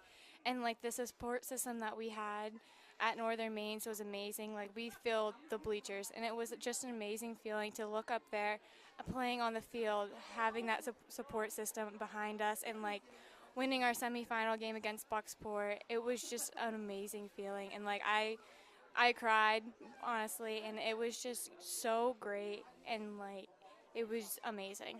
Like I could not have asked for a better season with these girls. Yeah, and that's what it's all about, and you have every reason to be super proud of yourself and super proud of your team. And I'm proud of you because you got up here and you did great. So I'll take the headset from you, and we'll keep the chain moving here. Okay, thank you. Congratulations. Good job. All right, who's up next? All right. You're going to have to help me with the name again because I forget easily. All right. So congratulations again on a historic season. Been talking to everybody as they keep coming along about what were the emotions like for this year. And I guess from your perspective, what was it like being part of this group? Well, obviously your teammates up here, you guys clearly are a tight team and unit, but what was that like for you? I think compared to last year, it was a really good season, and we just really came together, and it felt so much better. Like, it was so much easier to come together as a team and get those wins, and it was amazing. Yeah. Like, we made history at Foxcroft, and it's just going to stay there forever. Yes, you did, and that does not go away. I'm trying to mix up the questions for everybody that comes along. So you talked about wins, but I can tell you guys are a fun team. You guys enjoy each other's presence. What's one funny story from the season? Ooh, that's a hard one. I think, personally, I got hurt, and I'm the goalie. That's not funny. So, but before, during preseason, I got hurt, and I wasn't allowed to use my arm, but I was allowed to play center back. I just happened to slide in the goal and almost touched the ball with my hand. And I was not supposed to be using my arms. So, kind of on the That is funny. And it talks about the toughness and resilience of your team. It's just kind of like, all of a sudden, like, it just snapped. Like, oh, it was like, oh, I just need to do that, but I shouldn't have. Instincts kicked in. Yep. I get it. I totally get it. Well, injuries and all throughout the year, you guys had a historic season. You said it a minute ago. I want to say congratulations to you guys because you have every reason to be super proud of yourselves. You've made your school and community very proud of you. So thank you for joining us up here. We got one more to go, it seems. Seems like somebody dropped off and didn't want to join, but that's okay. Thank you so much. All right. All right, here you go. All right, I got to ask the name again. That's all right. Nola. Nola, okay. Yes. I know you didn't want to go first, so apparently you're going last. Because That's okay. Right. So, again, keeping the same theme going, been asking everybody kind of what it felt like to go through this season and what was a historic year. So I'll lead that for you. What was this year like for you on an emotional kind of overall experience? It was pretty cool, especially as a freshman. And, like, my first year just at the school, everyone was so welcoming and just a really great season overall. Yeah, and I guess that is also a theme that's been kind of talked about with you guys is what is this school like? What is this community like? But what was it like for you as a unit? When did you guys kind of start to figure out that maybe you have something going here and you went on to have the historic season you did? When did you start to realize that? Really right at the first game we saw improvements even from last year, and like throughout the season our team just grew like dramatically. So it was just great. And the wins are awesome. Yeah. But I believe in the first section of interviews we had at halftime here that it's not your last game that really matters the most. It's about what was the journey like along the way. Yeah. And I've said it before and I'll say it again. You've made a lot of people very proud of you here. You had an impact on the community. You had an impact on this school. Yeah. So you have every reason to be super proud of yourselves. And what a year it was. So what grade are you in, by the way? 9. So what does this experience take for you now headed into your sophomore year? And who knows about the rest of your career as well? It's really cool that I got to have such a great year with the seniors who we're going to miss a lot. And it just makes me look forward to the future. So Awesome. And we look forward to it, too. Thank you so much for joining us. Thank it you. looks like that's probably going to do it up here for interviews. Okay. So I'll take the headset from you. But again, thank you guys so much for coming up and joining us. What we're going to do is we're going to take it over to a quick commercial break, and we'll rejoin you guys in a moment. My name's Rick Ames, and now we have an office in Dexter, which is what we consider our hometown now. We still have our office in Lincoln, and we're loving that.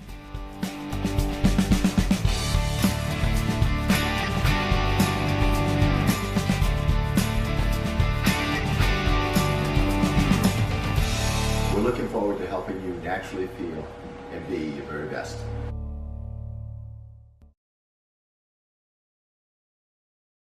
And stop by Kimball Insurance for all your insurance needs. Whether it be auto, home, farm, business, life, or health insurance, we have you covered. Our agents are ready to serve you and help you with your needs. Visit us at Kimball Insurance at 91 Main Street in Sangerville, Maine, online at KimballInsuranceAgency.com, or visit us on Facebook to see what we can do for you. Kimball's, your insurance is our business. Brothers Meats is a family-owned and operated business located in Guilford, Maine. We operate a local retail meat market along with a slaughterhouse, smokehouse, and processing plants. Herring Brothers has all sorts of meats from already pre-cut all the way to cutting it right on the spot for you. Also, while you're there, don't forget to try their wicked good beef jerky that is made right in Guilford, Maine. Call them at 207-876-4395 or visit them at 346 Water Street Monday through Saturday from 8 a.m. to 4 p.m. To Rouse Garage in Dover Foxcroft to discover the difference between walking into a local dealership versus a big dealer that uses high-pressure tactics the second you drive onto the lot. From selling you a vehicle to servicing your vehicle, Rouse Garage will treat you like you are the only customer. While you're there, check out their state-of-the-art automatic car wash. Rouse Garage, call them at 207-564-3434 or visit them at 191 East Main Street in Dover Foxcroft, Maine.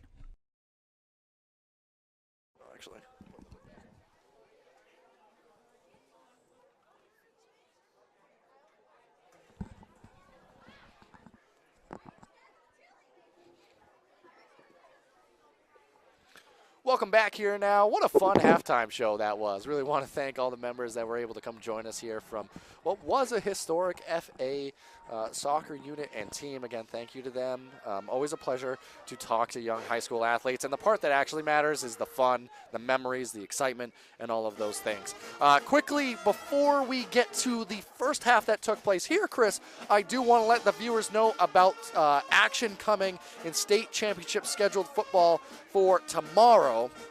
Oh, sorry, I said football. Football's on the brain. Soccer tomorrow. We're not quite there yet for the football teams. 8-player, you have boys, PCHS versus Greenville. That's at 11 a.m. at Herman High School. Girls, Dexter versus Madison. That's at 1 p.m. again at Herman High School. Taking place at Cameron Stadium, you have Class C, boys, Washington Academy versus Halldale. That's at 10 a.m. And girls, you have Fort Kent versus NYA, North Yarmouth Academy, and that's at 12:30. Class B, you've got boys, John Bapps versus Greeley. That's at 3 p.m. Again, Cameron Stadium. Girls, Herman versus Greeley. That's at 5:30. And then at McMahon Field in Bath, you have Class A, Camden Hills versus Scarborough. That's at 10 a.m. Girls, Bangor versus Scarborough at 12:30 p.m. And last but certainly not least, Class D, Fort Fairfield versus Richmond at 3, and PVHS versus Buckfield Girls at 5:30.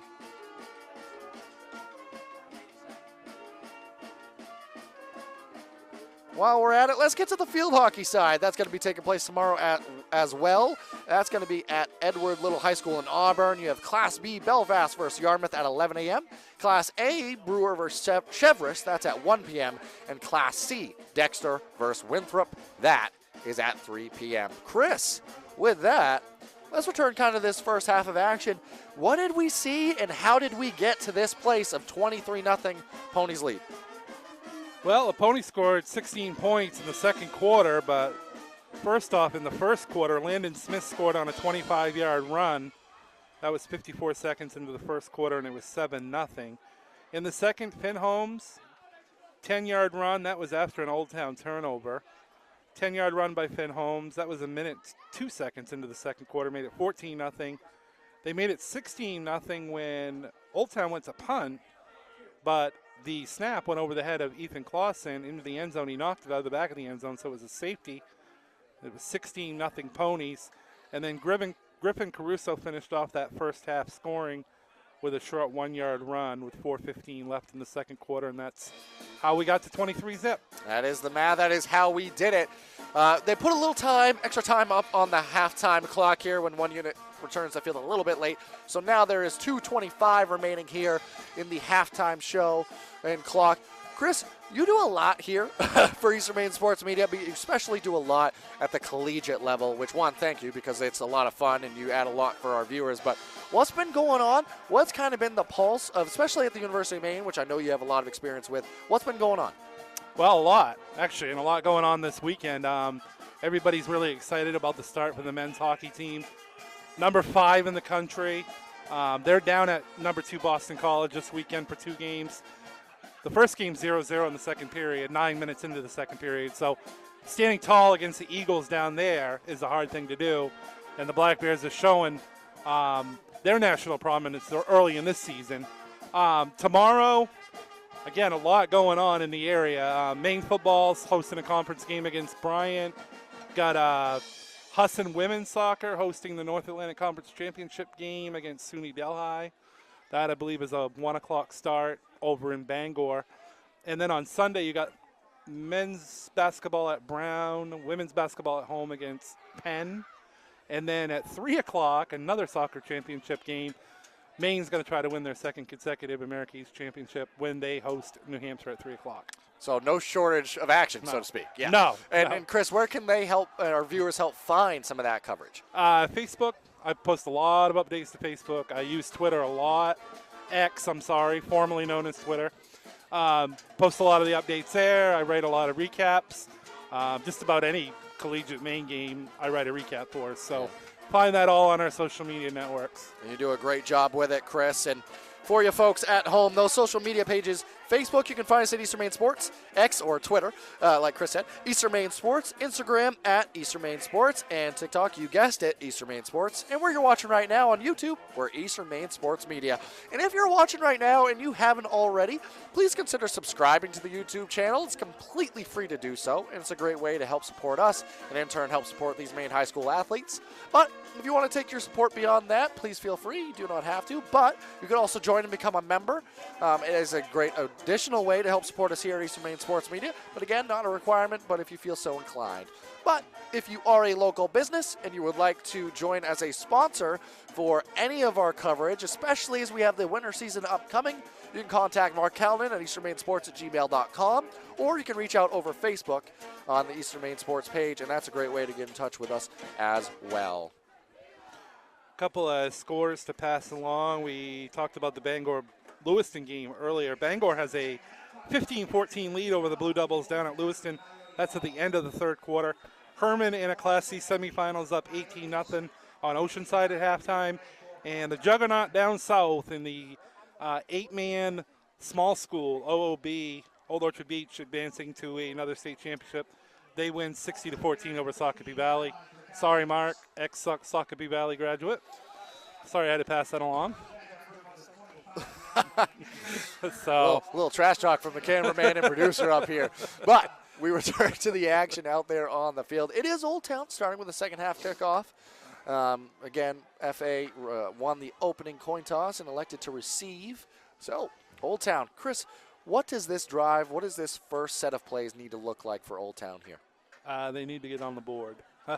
This is probably the most important drive. I wouldn't say the most important, but with the score the way it is right now and they get the ball first, I'll say this. You need to go down and get a touchdown. It is right now the most right important now. drive of the game, as it will be for the remainder of this one for really either side, but especially given the moment. But first play from scrimmage there is going south.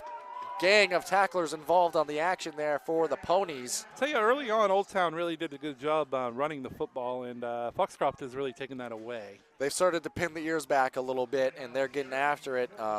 Give credit to that stout defensive line. Again, last week against Belfast, they didn't allow a first down in the first half. So defensive line, it really limits what you can do on the ground, and with a solid secondary, players like Topolsky, he's had so many situations where he's done everything but get the interception. Really stout in coverage as well. So defense, it wins championships, and right now it's winning this football game for the Ponies. Motion man now coming across for Old Town. Alston. Handoff inside to Renzo. It's just not a lot there. Foxcroft's done a good job of closing down those lanes, and you remember Old Town early in the first quarter had a nice counter run for a very long gain. And that play actually worked out a couple of times, Chris, on the counter. So what that means is there's some coaching up on the sideline. Stick to your assignment. Play assignment football. Don't get caught watching and stay home. And that's what they've been able to do better since that opening drive. Yeah, stay in your gaps, and like you said, stay on your assignments and fill those gaps. And Foxcroft really, since really early in the second quarter, has done a nice job with that. Returning to a spread formation here. Motion man coming across is Tommy King. That time, a little pitch inside. Well drawn up play. Good stick inside. Beautiful tackle, though. That was Thomas Day. He's been one of our athletes of the week this year, and he's a phenomenal football player for the Ponies. That was a picture-perfect tackle as well there, Chris. But really well done on the play design. Able to get Renzo open there on a little shuffle pass forward, but does bring up fourth down here. And probably at this point, Chris, you are going to be going for this one. So I mentioned Old Orchard Beach advancing to the state championship game on the 8-player small school. Their opponent's going to be obviously the champion from the north, and right now in that north final, Stearns leads Holton 50-20 at the half. Stearns is a juggernaut. They are averaging 45 points a game this year. The Minutemen are off to an incredible start. We're going to have an early timeout taken here. It is a big play, and quarterback inside. Clausen wanted to discuss it a little bit more, so we're going to take it to a timeout, but we're going to keep it here, Chris. Kind of so far in this ball game, this is sizing up to be a very, very important down here. What do you think the conversations are like on either side? Well, if you're Old Town, you're in a 4th and 5 situation at your own 32. I mean, I assume they go for it. Just, again, what the scoreboard reads right now. You can't afford to just give it back to Foxcroft right now. And Foxcroft really do the same thing you've been doing. You've done a good job on the defensive side of the ball, filling those gaps, staying in your assignments, and really shutting down that Old Town attack. Yeah. Chris, it's getting breezy out here. It is getting breezy. I don't like the feeling on my feet right now. Starting to pick I've got up. plenty of other on my upper half. I'm good, but it's the bottom half that's starting to affect me a little bit. Those players out there on the field, when they get moving, start to feel a little bit less. But, Chris, they are going to go for this one. Here is Old Town. Clausen. That time tried to fake it. Similar play to what they did before inside.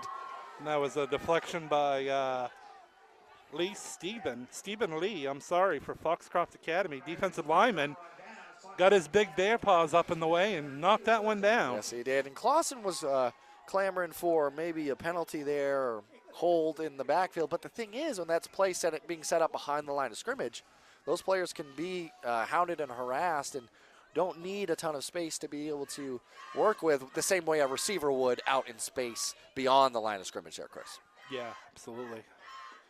And I just gave you an update on Maine BC hockey, but Maine just killed off a 5-minute power play for BC. That game's still scoreless in the second period down in Massachusetts. So, oh, we got a late flag. I think that one might be going against. Something on the sideline, maybe. I think that one's going to be going against the Ponies. Block in the back. Yeah, that one's coming back. Boy, they've called that 3 times tonight. Yeah, in a game and it's really kind of it's not like the rarest call in the world, but you don't see it much. You don't see it called much, not especially 3 times in one game. And in a game that's gone largely the way of the Ponies, penalties has been something that Coach Danny White and his staff can kind of point to as something that they can definitely improve on if they're able to advance past this one tonight, which there's still a lot of football left to be played before we get to that point. But Topolsky, pitch pass, comes across, able to get a couple of yards there. And we haven't been able to hear the official as far as, who those infractions are on. I don't know if it's on the same person. You would think that would get corrected if it was. Coach White was down there trying to get an explanation of, well, what are we doing to get that called so they can tell my players not to do that. So yeah. You would think if it was the same player, they would get that corrected, or that was corrected at halftime. Absolutely. It's going to bring up 2nd and long. Call it 2nd and 18. Motion man this time is Harvey. Caruso through the air to Topolsky. Sets up a screen. Able to get by a man dragged by the jersey before going out of bounds. No room there on the sideline to do any dipsy-doos that time. That time was just straight downhill. Almost ripped the jersey right off there, but good running by Topolsky, kept the feet turning. Nearly back to the original line of scrimmage to call it 3rd and 12. And here's a situation, Chris, where depending on how many yards you get, it might be 4th down territory, but if you didn't get another yard, it wouldn't be a bad idea to play the field positioning game and try to pin Old Town inside in dangerous territory. But Coach White and the Ponies going to want to pick it up here, of course. Caruso sets up a screen. It's there. Going to have a lot of room to work with. Holmes ran through a defender there to keep it churning and get inside the 5-yard line. It was Shands that was able to bring him down, actually just outside the 5-yard line, it looks like. I don't know who made that block. I believe it was 54, Aiden Bryant, that made that block on number 42 for Old Town, which is Renzo. It was a real nice block that's kind of got Holmes free for that long game. We've seen that play there a few times, Chris. The little screen pass, dump off into the flats. It's been there, and looking to add to it as Harvey takes a direct snap, and he's going to be directed backwards. Pony Faithful wanted a flag for maybe the extra slam on the way down there, but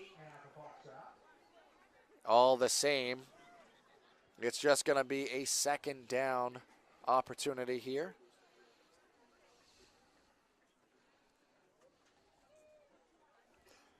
Got another final in Bangor. Goes down to Lewiston and knocks off the Blue Devils 22-14. Thank you to Bob Beetham for that score report for us. Another fun, tight, contested ball game from the area. They played in a 10-9 game earlier this season, so it was 2 very, very close competitive teams there between Bangor and Lewiston. Caruso, that time through the air and through the hands of Topolsky. Play was there off the quick slant, but it's going to bring up a more difficult 3rd down here, Chris. Yep, 8-yard line, 3rd and goal. Caruso receiving the play call, now returning.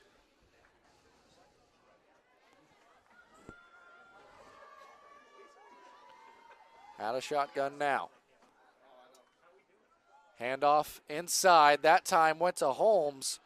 And Old Town was all over that one. I think they knew that one was coming. The way they stopped that one. 2-yard loss on that one, so it's going to bring up 4th and goal at the 10. You're probably going to go for it here with a 23-point lead. With getting down to almost 6.5 minutes left in this 3rd quarter. Diehard fans on both sides. I think everybody that's arrived here for the game tonight has stayed, which is a good sign. Absolutely. And again, November weather here, so. Yeah. The only ones I don't see down there now are the band. I don't see the band down there anymore. They did an excellent job throughout that first half of action. 4th and goal to go. Motion man, Caruso to the end zone. And that one, I think it was deflected.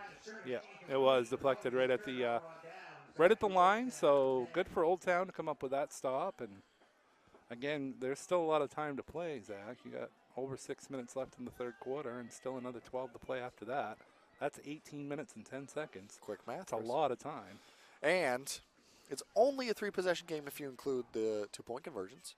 Yes, So, three possessions could put you ahead, actually. You got 2-point conversion every time. So, again, we're on our math thanks to Mark Kalman. He is the math whiz up here.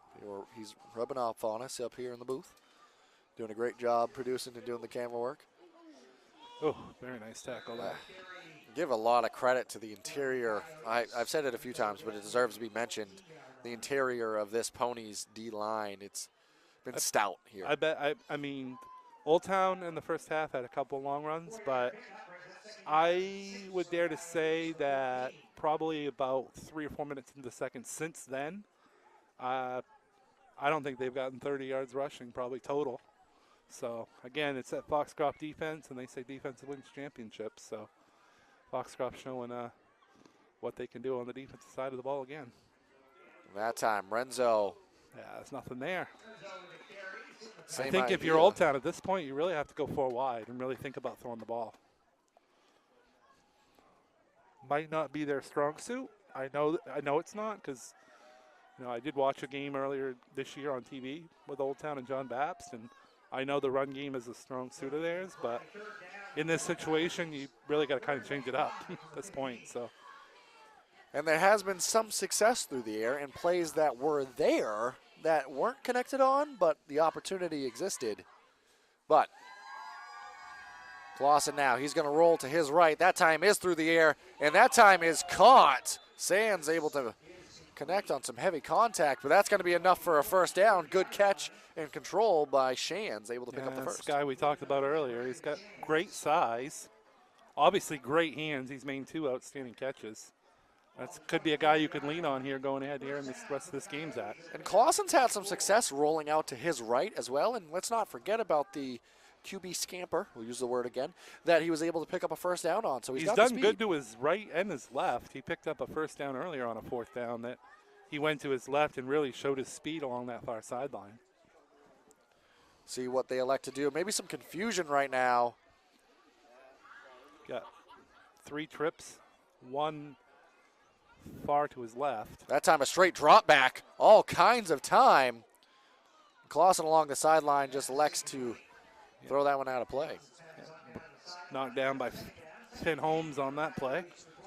Have given credit to the Ponies D-line. This Old Town O-line has done a good job through the passing game in order to protect their quarterback and keep him up at times. This isn't an official stat, but I can't remember a sack in this game thus far for the Ponies. So really good job by that Old Town O-line, able to keep their quarterback upright.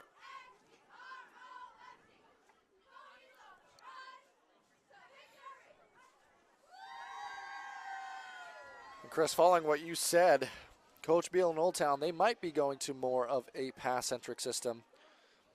Kind of trips bunched up to that left-hand side. They're going to go through the air again.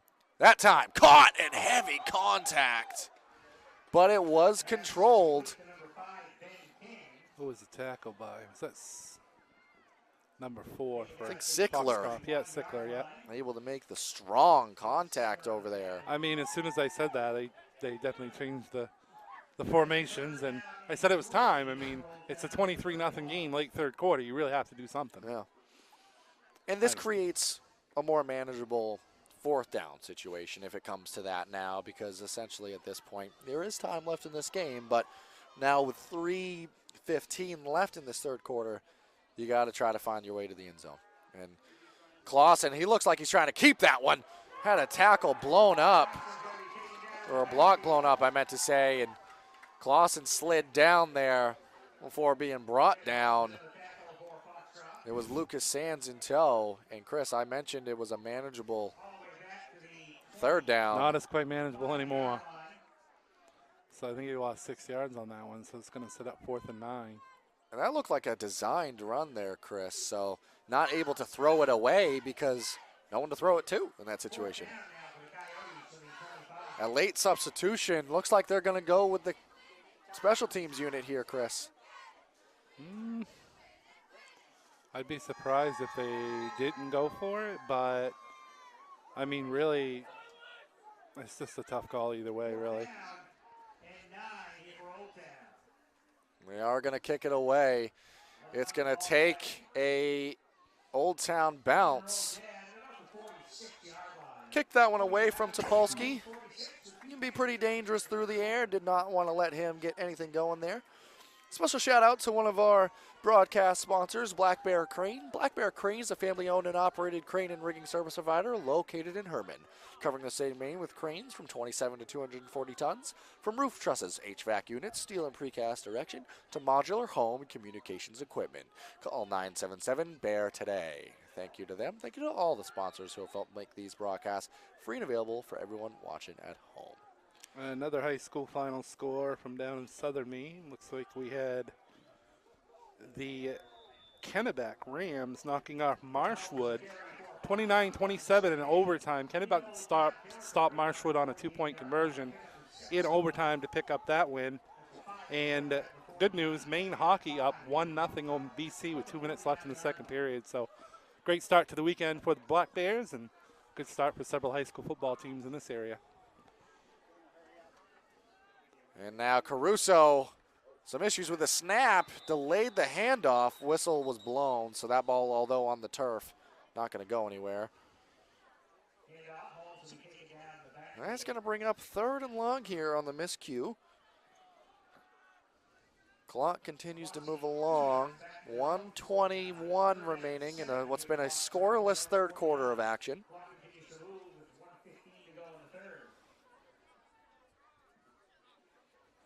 Give credit to either side in the defense. 3rd and 7 here for the Ponies at their own 49. Motion man is Harvey. Caruso, low pitch inside to Topolsky. Misdirection.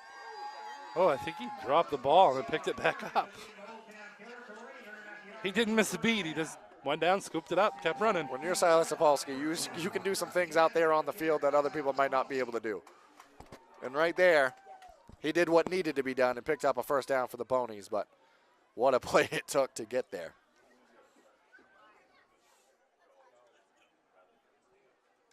And more importantly, keeps the chains moving, keeps the clock moving. Down to 30 seconds left here in this third quarter, and Foxcroft's going to remain ahead 23-0 as we'll head to the final quarter. Before I say that, I might get another snap off here in the third quarter. Looks like they're going to. Caruso. Handoff inside. That one to Smith. Didn't want to speak too soon with the way the Ponies can strike in a hurry. And more than likely there, Chris, that's probably going to be our final play of this third quarter.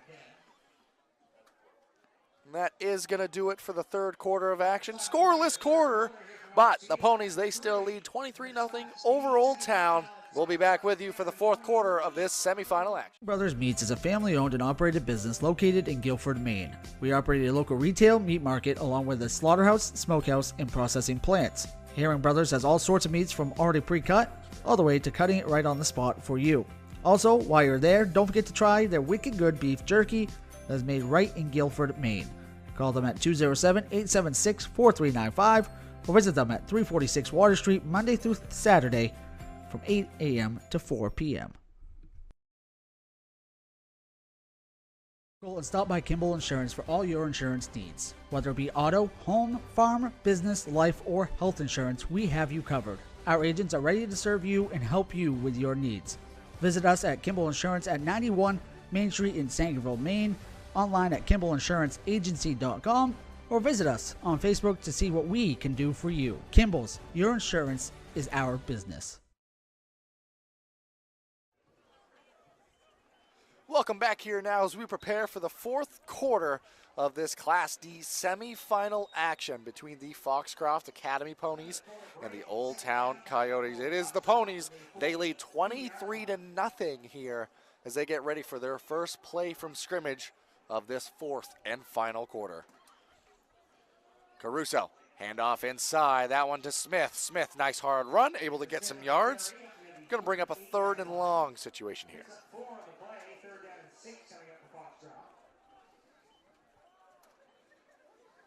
And at this point in the game, time of possession really matters. I mean, you can boil down to a game and say every play matters, as it does. But at this point in the game, it is imperative that Old Town tries to get a stop here. Caruso, out of shotgun.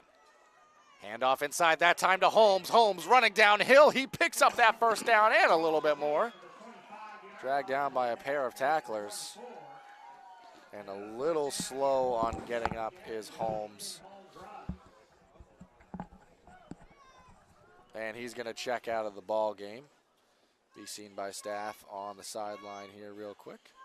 We'll keep an eye on that.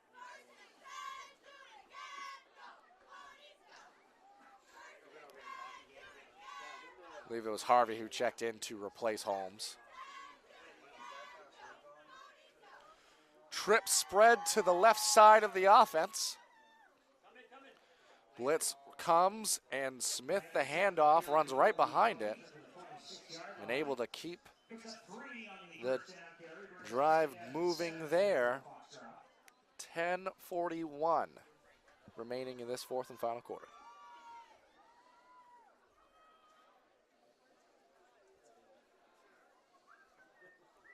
Again, do want to take the opportunity to thank everyone who's helped make this fall season so special. Again, it's all about the athletes and what they do, and from us being able to showcase their talent, their skills, but also their love of the game. So thank you to them for being so gracious to allow us to do this. Thank you to all of you for watching us do so. Handoff inside. That time, I believe that was back over to Smith.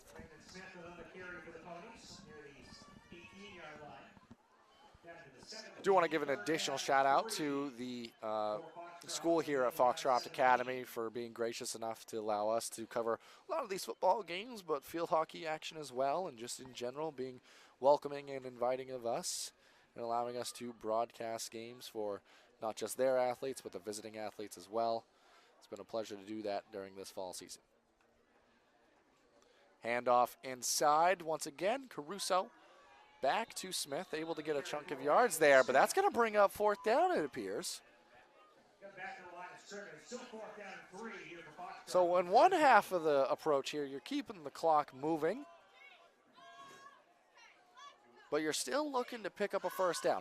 And listen, if not for the game where it's at now, you've kind of commanded the majority of this ball game here, 23-0 the current score. You want to keep momentum alive as you fight to and head to the regional final action. You want to feel like you ended on a positive note. If they can capitalize and finish off where they're at right now, as Caruso looks to the back judge before deciding to snap the ball here.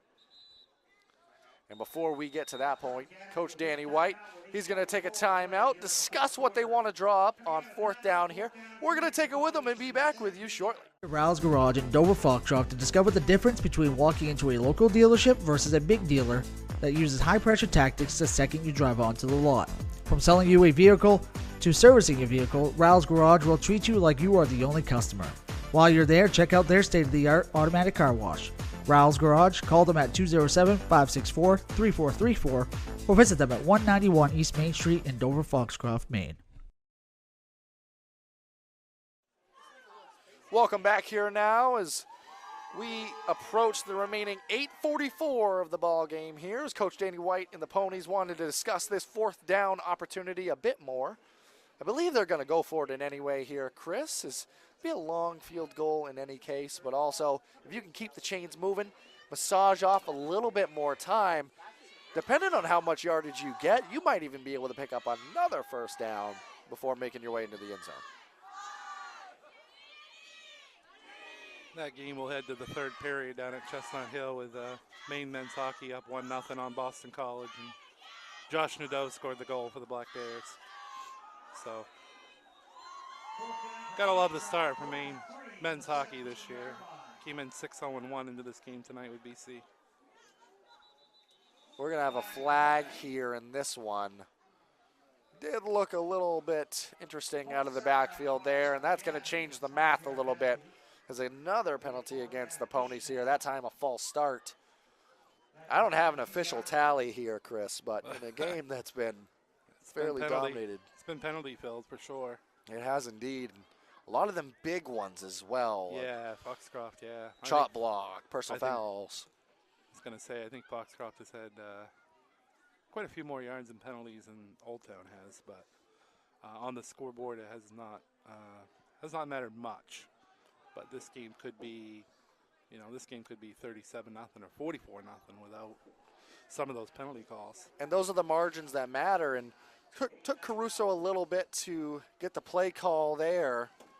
Gonna have to rush to the line. The back judge already going into his hand signals, but they do get the snap off. Caruso, double pumps. Caruso gonna be dragged down from behind. Good pressure, good sack there by Old Town, and they're gonna take over on downs. Yeah. And Chris, 8:29 left. So. And Ponies been held scoreless here in the second half. Yeah, they have. Give a lot of credit to Old Town and their defense, just not able to transition that into the offensive opportunities.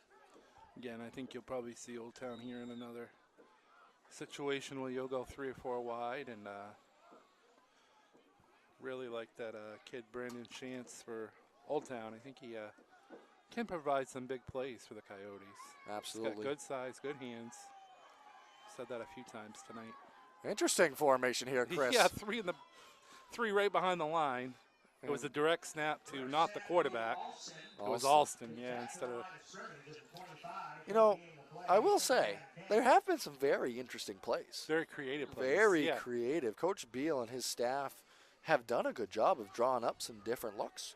And let's not forget, they started this game with an onside kick. Yeah. They came out to be aggressive. And you really have to pull out all the stops and maybe come up with some stuff that Foxcroft hasn't seen to try to pull the upset here tonight.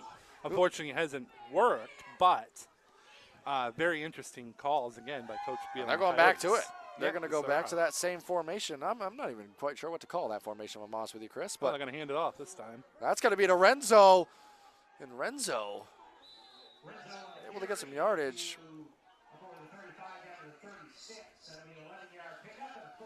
Good play design, good gain. The only thing I would say is offense is a little bit slow in terms of tempo. You need minimum 3 scores to either take the lead or, well, if you convert 2 every time, as Chris said earlier, you would take the lead. But you got to play with a little bit of pace here. You got to speed it up. We're getting down to near the 7-minute mark left here in this 4th quarter, and you need 3 scores. You need to score in a hurry. Yep. This time, Alston, he's going to keep it. Cut up field, breaks through a tackle. Oh, nice run. Able to stay on his feet. Someone came flying in. Just missed him, too. That would have been a heck of a collision right there. Scary collision is what that would have been. I didn't catch who the Flying Pony was. The Flying Pony. That's a good one. You know what? The Flying Pony. Yeah. Sounds like a good name you came up there. Flying Chris. Pony? What would that be, actually? That's not a unicorn, is it? Well, I think it's just what you said, a flying pony.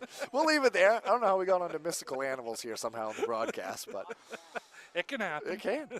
What's been happening here on this drive is the chains have been moving, but it hasn't been through the air. It's been back to the ground, and that's going to be Renzo. Good tackle all the same, but good gain. A lot of hard hitting going on out there. I kind of found something here, Chris. I don't know. I wasn't here a few weeks ago for the game that you did between these 2 teams, but I'm guessing it was a real physical style type, hard hitting, just like this game's been tonight. Yeah, that was a final score of 21-6. Old Town really impressed in that one and did some really good things. They have tonight as well. It's just hasn't the margins. I talk about margins a lot. They haven't quite gone the way of Old Town. Going back to that same play now. That time, able to pick up a first, keep the chains moving. Saw one of the coaches down on the Foxcroft sideline kind of coaching up. Day. Thomas Day comes off the field hobbled. It's not what you want to see there. Hopefully it's just a cramp or something. Clutching at the ankle area. Don't want to speculate too much. As I was going to say, one of the coaches down there for Foxcroft coaching up Aiden Bryant, 54 for Foxcroft, and maybe discussing the importance of staying in those gaps. As Foxcroft has done a really good job since early in the second quarter, but these creative plays by Old Town, they've got some nice chunk yards. And they go back to it. Alston, we're going to have a flag coming in here. Yeah, it's going to be a hold. That might take away what was a Yeah, they're going to nice call that run. on number 10, Chance, I believe. That's going to back up Old Town here. Nice design. It's been some really solid plays, Chris, but Yeah, they've been real positive plays. that's kind of been the theme of this game. Both sides been able to knock off some really nice plays, but be set back by penalty. Yeah.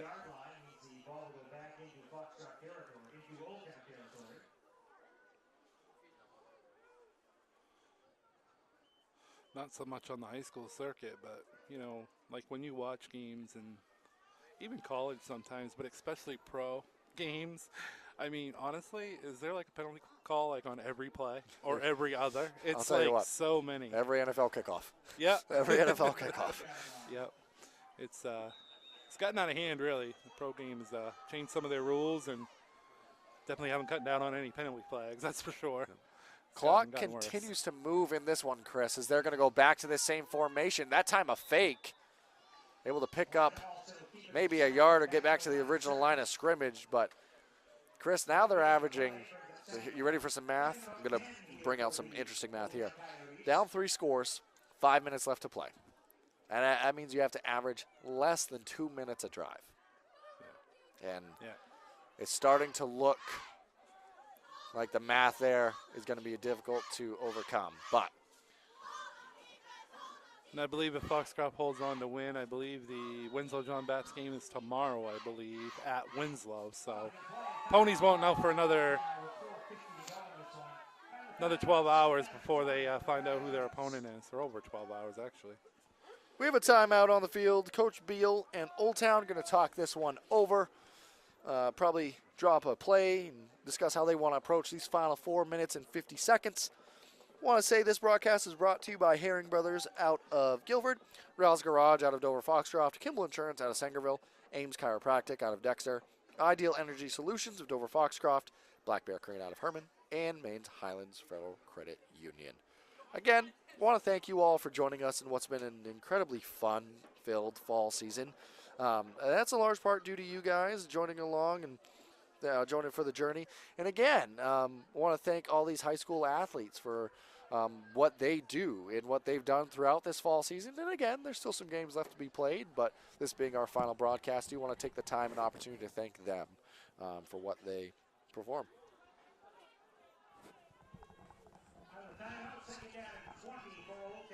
It'll be 2nd and 20 here out of the timeout for the Coyotes. The ball is in plus territory, as we call it, Foxcroft 49-yard line. Again, running out of time, only 4:50 left. Clausen wants to go deep with it. He's looking for somebody. And he's going south. Goes back to his own 30 before throwing that one away. And it's waiting for the signal. They're going to say intercept it. Is that Topolsky? I can't quite make out who that was on that far side, Chris. I can't see. Can't see from this far out. Well, what we do know is that ball was turned over. And Clausen tried to make a play I think happen. it was Sickler that intercepted that, didn't he? Number 4? I believe it was. Well, it was a hard pony. to tell. Hard to tell. It was someone in maroon. It was someone in maroon, yes. We have confirmed that. We can confirm that. Well, with 4:36 left to play in this one, 23-point advantage for the Ponies. It's starting to look like this one is striking midnight, and it's going to go the way of the Ponies, and they're going to stay unbeaten on the year. Again, they await the victor of Winslow-John Baptist. As Chris said moments ago, that's going to be played tomorrow. Exciting action there. And then the North final will be at Hamden Academy next Saturday afternoon with a time to be announced. They'll probably announce that later in the week, next week, as they get closer to the game. But Ponies will have a chance to advance to obviously the North Final is most important, but have a chance to get back to that state championship game where they really lost a heartbreaker last year to Wells. Yeah. I'm sure they've been hungry for that all year, to get back there and have another shot at those Wells Warriors. They have indeed. And they want to finish off these 4 minutes and 2 seconds remaining. Not to discount any other teams in the South. Winthrop is also a very quality team out of the South as well, so have to see how those South playoffs work out as well. It's been a solid year of high-level competition across the state, Chris. It's been really enjoyable to watch, and Foxcroft an example of that, and you see it on display right there. Finn Holmes runs through a tackle, breaks through another one. He's going to go to the end zone. Finn Holmes, not to be denied. 51 yards. Sorry, 49. I thought they were on the other side of the field. So 49 yards for Holmes and extending out that lead for the Ponies. That's going to put the bow on top, the ribbon. 29-0, extra point pending, 3:36 remaining. Some might say, you know, massage the clock, run out the clock. No. Finn Holmes, when he touches it, he's liable to get to the end zone any time, and he did right there. So Aiden Harvey, we await his attempt. High snap. Harvey, he's going to go down. So it's going to remain 29-0. We're going to keep it here, Chris. We're into the later half of this one. When this one does conclude, we're going to kind of wrap up a quick endgame show. Actually, we do have an injury out there on the field, and we'll monitor that. Take a look at the Foxcroft Academy cheering squad.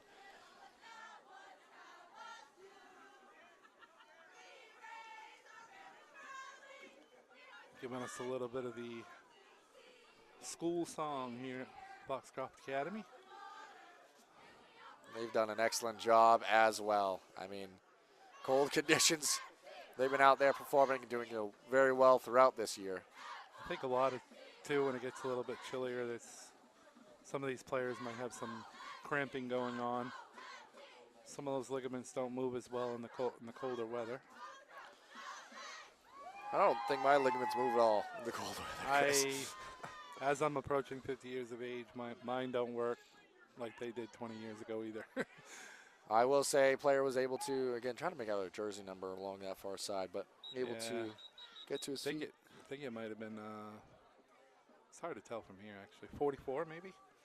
It's 44, 40s. Chase Dodge is what I have down for a player. Yeah, 44.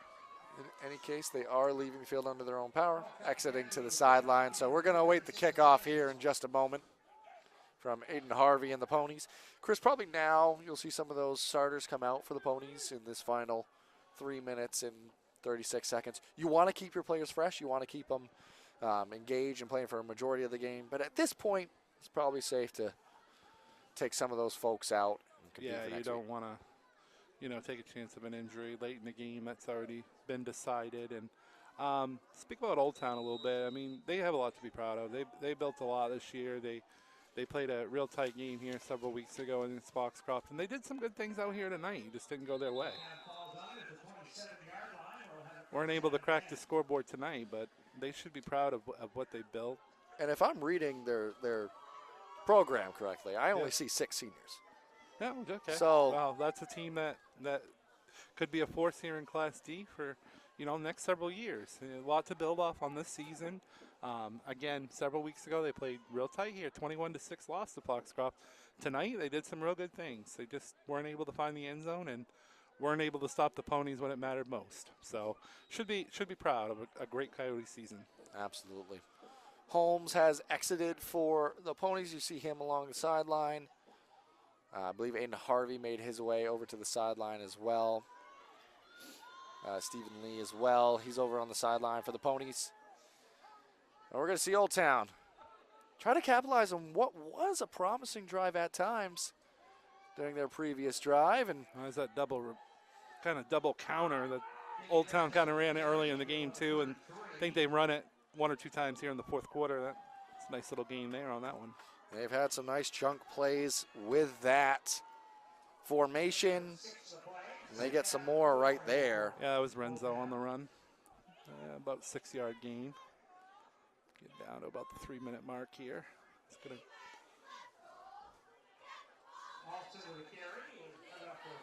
direct snap to Alston. He's going to pick up a first down for the Coyotes here.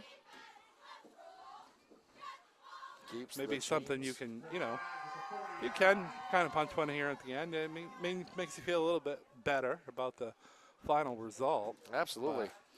But again, Old Town's had some great teams over the years. They had a couple years. That happens in high school football. You're going to be down a little bit, and then you're going to come back up. It depends on the numbers and the kids. But like I said before, Old Town should be proud of the season that they had making it here to the semifinals. They absolutely should be. Counter back there, Renzo, he gets it again. Going to be swallowed up in the middle of this Ponies defense after getting some nice yards there. 2:50 remaining here in this one.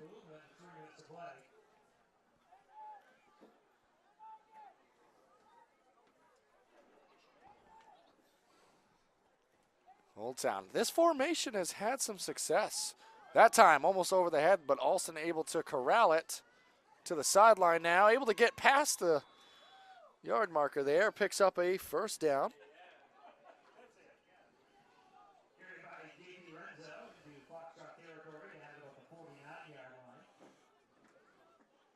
Mr. Kellman here pretty soon. As we get into the colder weather, we start thinking ahead of warmer weather. So Mr. Kellman, I don't know if he's picked out his Red Sox games for the year yet, but I'm interested to find out because I'm looking forward to going back to Fenway Park. Hoping the team has a better club next year, I'm hoping. Always a fun part of the year for sure, and even that you can catch for coverage here on Eastern Maine Sports Media. Again, follow us on our social media pages and subscribe to the YouTube channel if you haven't already done so. Another run there. I think, too, and me and Mark kind of talk about that, too. It's the experience that you have when you go to that stuff. Like Mark says, if it was about wins and losses, he would have had a miserable childhood.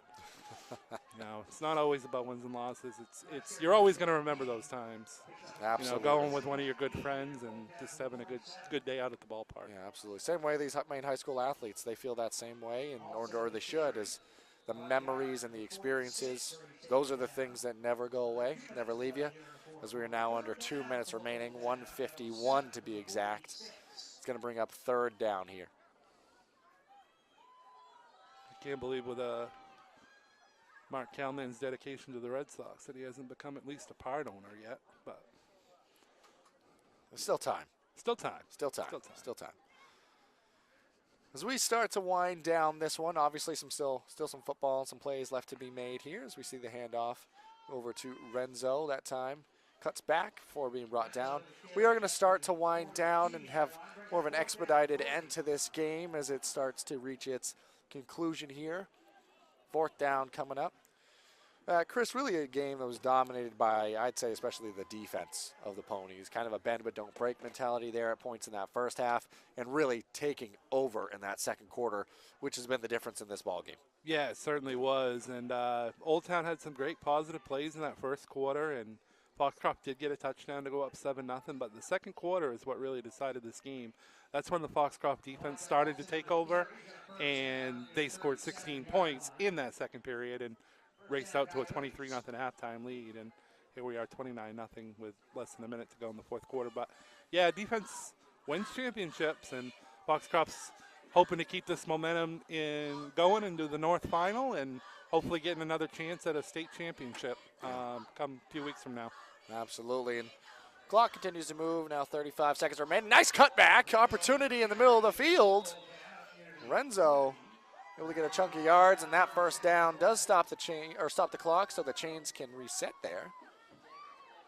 And I believe, and Mark can correct me if I'm wrong, but I believe there's not any high school state championship football in this area. I believe it's all in the South this year. Portland, Lewiston. 8-man in Kennebunk next week. So, yeah, there's going to have to venture in the car for a couple hours if you want to go and catch some of these state championship games. But we urge you to head out to those games for sure.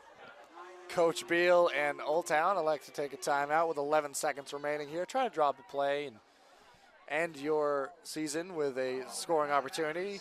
much to the chagrin. The chagrin of another great word. Some of the ponies. You know, Another that great one word. I'm happy to be able to bring out that one. Yeah? I don't get to use that one Did very you learn often. that from Gabe Nason? I learned that one from Mark Calnan.